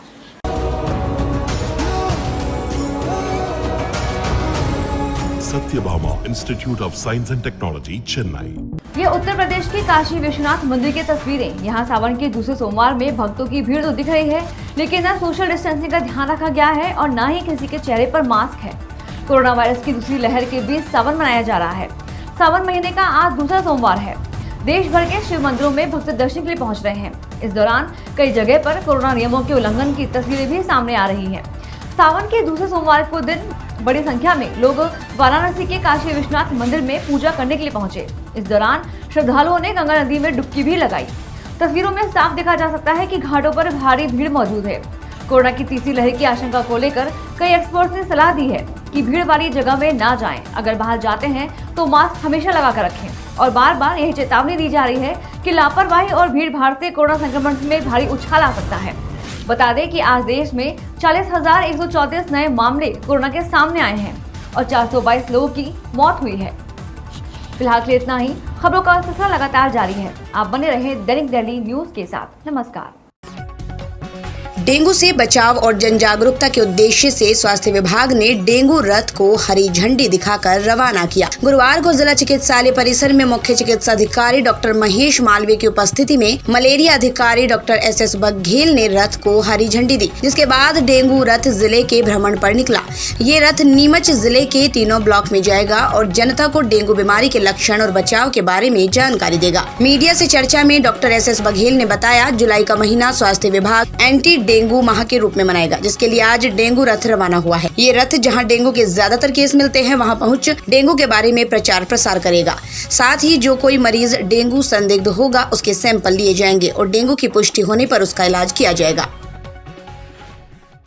मतलब डेंगू, जहाँ डेंगू के ज़्यादातर केस मिलते हैं ना, वहाँ जाके डेंगू बीमारी के बारे में प्रचार प्रसार करेंगे। कोई पेशेंट भी मिलेंगे तो उनकी जांच भी करेंगे, स्लाइड भी बनाएंगे, उनको उपचार भी करेंगे। मतलब पूरे ज़िले में घूमेगा। मतलब ये आज से मतलब ये पूरा महीना मतलब एंटी डेंगू माह के रूप में मनाया जाएगा।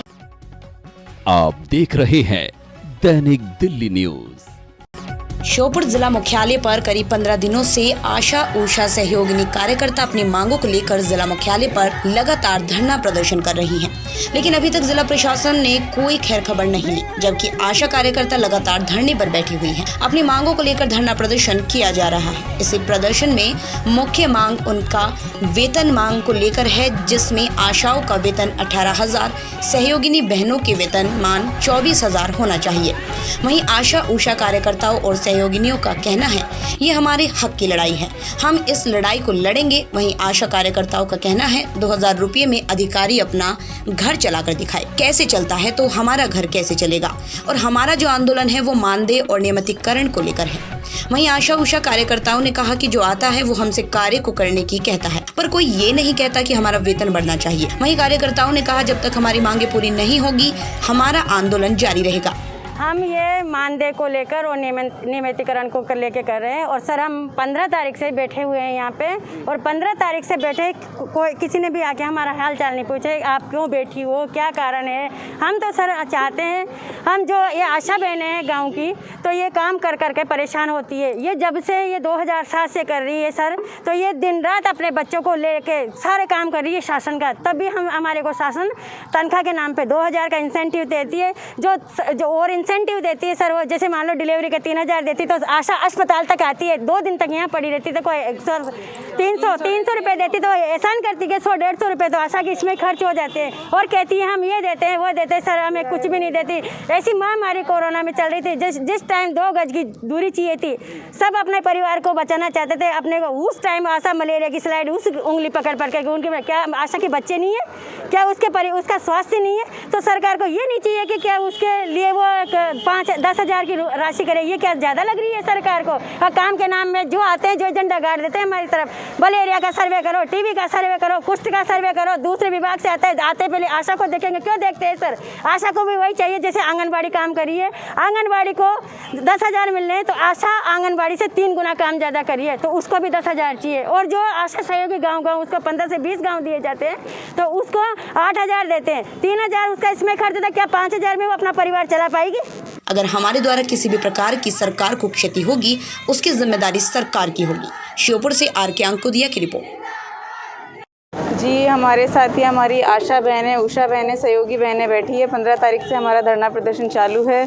हमारी सरकार से एक ही मांग है कि हमारी आशा बहनों का मानदेय 18,000, हमारी सहयोगी बहनों का 24,000 होना चाहिए। 2,000 में किसी का घर नहीं चलता। हमारी सहयोगी बहनों को सिर्फ 7,500 रुपये दिए जाते हैं, उसके लिए वो 20 गाँवों का देखती है तो उसमें पेट्रोल का ही खर्चा इतना हो जाता है, वो परिवार कैसे पालेगी? आज हम कहते हैं कि अधिकारी लोगों को हम 2,000 रुपये देते हैं, वो अपना घर चला कर बता दें हमें कैसे घर चलता है। ऐसे कोरोना की महामारी में जो लोग अपने AC से घरों से नहीं निकलते थे, उस टाइम में हमारी आशा बहनों ने घर घर जाकर के सर्वे किया है, सहयोगी बहनों ने उनका पर्यवेक्षण किया है। आप देख रहे हैं दैनिक दिल्ली न्यूज। नीमच शुक्रवार को पुलिस अधीक्षक सूरज कुमार वर्मा ने स्कीम नंबर 36 स्थित चाइल्ड हेल्पलाइन कार्यालय का निरीक्षण किया। निरीक्षण के दौरान SP सूरज कुमार वर्मा के साथ नगर पुलिस अधीक्षक राकेश मोहन शुक्ला चाइल्ड लाइन की सदस्य मौजूद थे। SP ने कार्यालय सहित दस्तावेज और वहां की व्यवस्थाओं का निरीक्षण किया। निरीक्षण के संदर्भ में CSP राकेश शुक्ला ने जानकारी देते हुए बताया, बच्चों के प्रति संवेदनशीलता दिखाते हुए पुलिस अधीक्षक ने आज चाइल्ड हेल्पलाइन कार्यालय का निरीक्षण किया। इस दौरान उन्होंने ये देखा कि चाइल्ड लाइन पर किस तरह रजिस्ट्रेशन किया जाता है, किस तरह फाइल बनाते हैं, एक बच्चे की फाइल कैसे तैयार की जाती है और उनकी विजिटर डायरी में टिप के साथ ही वहां के कार्य को देखते हुए संतुष्टि व्यक्त की। लोगों को यही सलाह दी कि किसी बच्चे को परेशानी में देखे तो 1098 पर कॉल करें। आज श्रीमान पुलिस अधीक्षक महोदय चाइल्ड लाइन गए थे, क्योंकि बच्चों के प्रति संवेदनशीलता दिखाते हुए पूरे उसका दौरा किया, उनके कागजात वगैरह देखे, किस तरीके से वो रजिस्ट्रेशन करते हैं, किस तरीके से एक बच्चे की फ़ाइल बनाते हैं, और वहाँ पर विजिटर डायरी में अपनी टिप भी अंकित की और वहाँ के कार्य पे संतोष व्यक्त किया है। और यही हम भी लोगों को सलाह देते हैं कि यदि किसी बच्चे को एब्यूज़ होते देखें या किसी बच्चे को परेशानी में आते देखें तो 1098 पर कॉल करें। और चाइल्ड लाइन और नीमच पुलिस साथ में मिलकर काम करती है और बच्चों के लिए जो भी बेस्ट होगा वो करेंगे। इसी तारतम्य में आज पुलिस अधीक्षक महोदय ने वहाँ दौरा किया था और उनकी कार्यप्रणाली में क्या क्या और सुधार किए जा सकते हैं ये भी उनको निर्देश दिए हैं।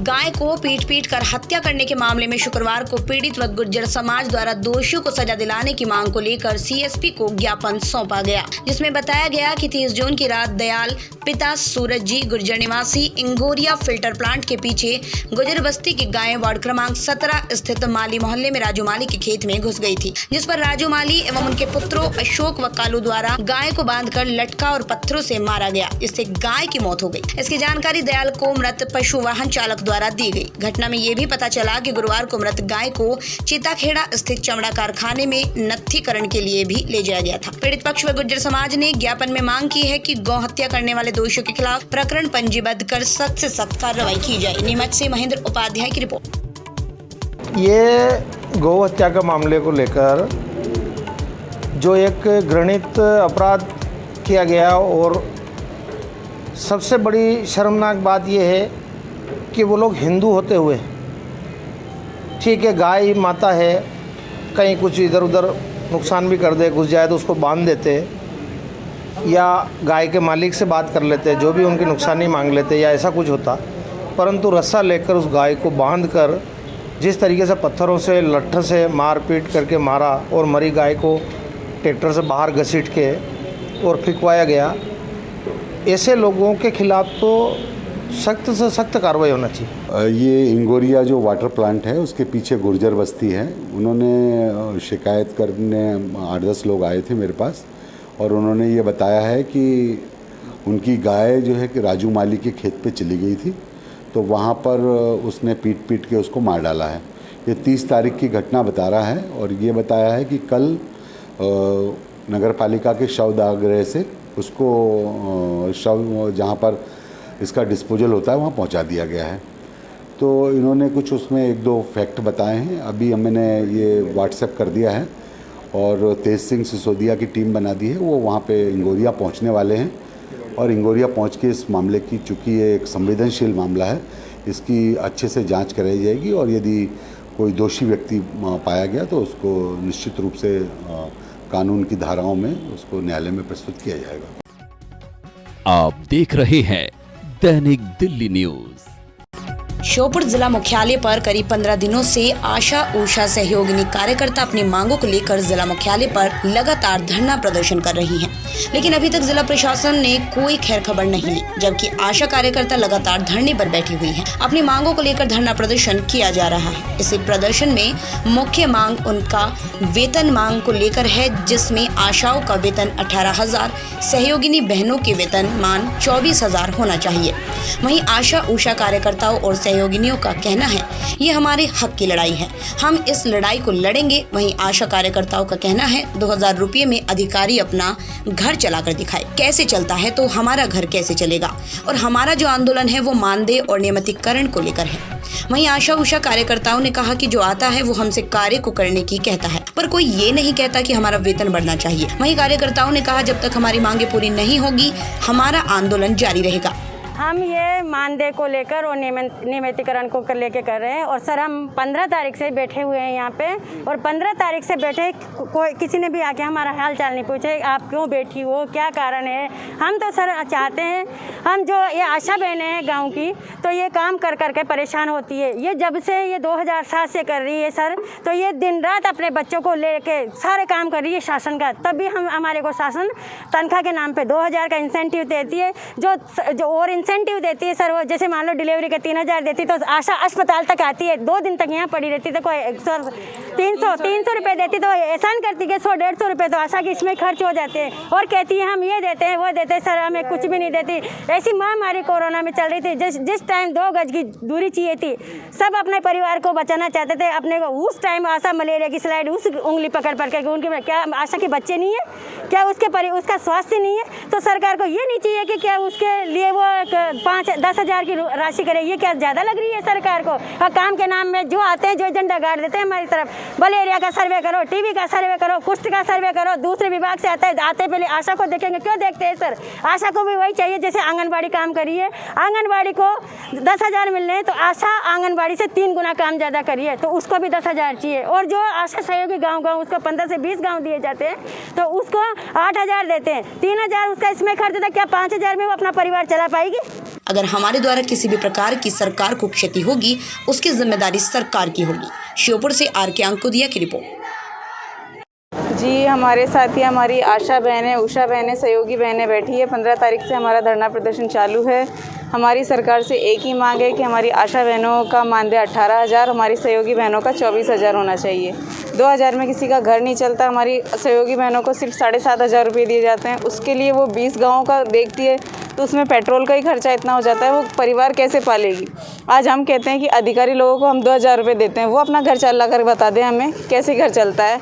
ऐसे कोरोना की महामारी में जो लोग अपने AC से घरों से नहीं निकलते थे, उस टाइम में हमारी आशा बहनों ने घर घर जाकर के सर्वे किया है, सहयोगी बहनों ने उनका पर्यवेक्षण किया है। आप देख रहे हैं दैनिक दिल्ली न्यूज।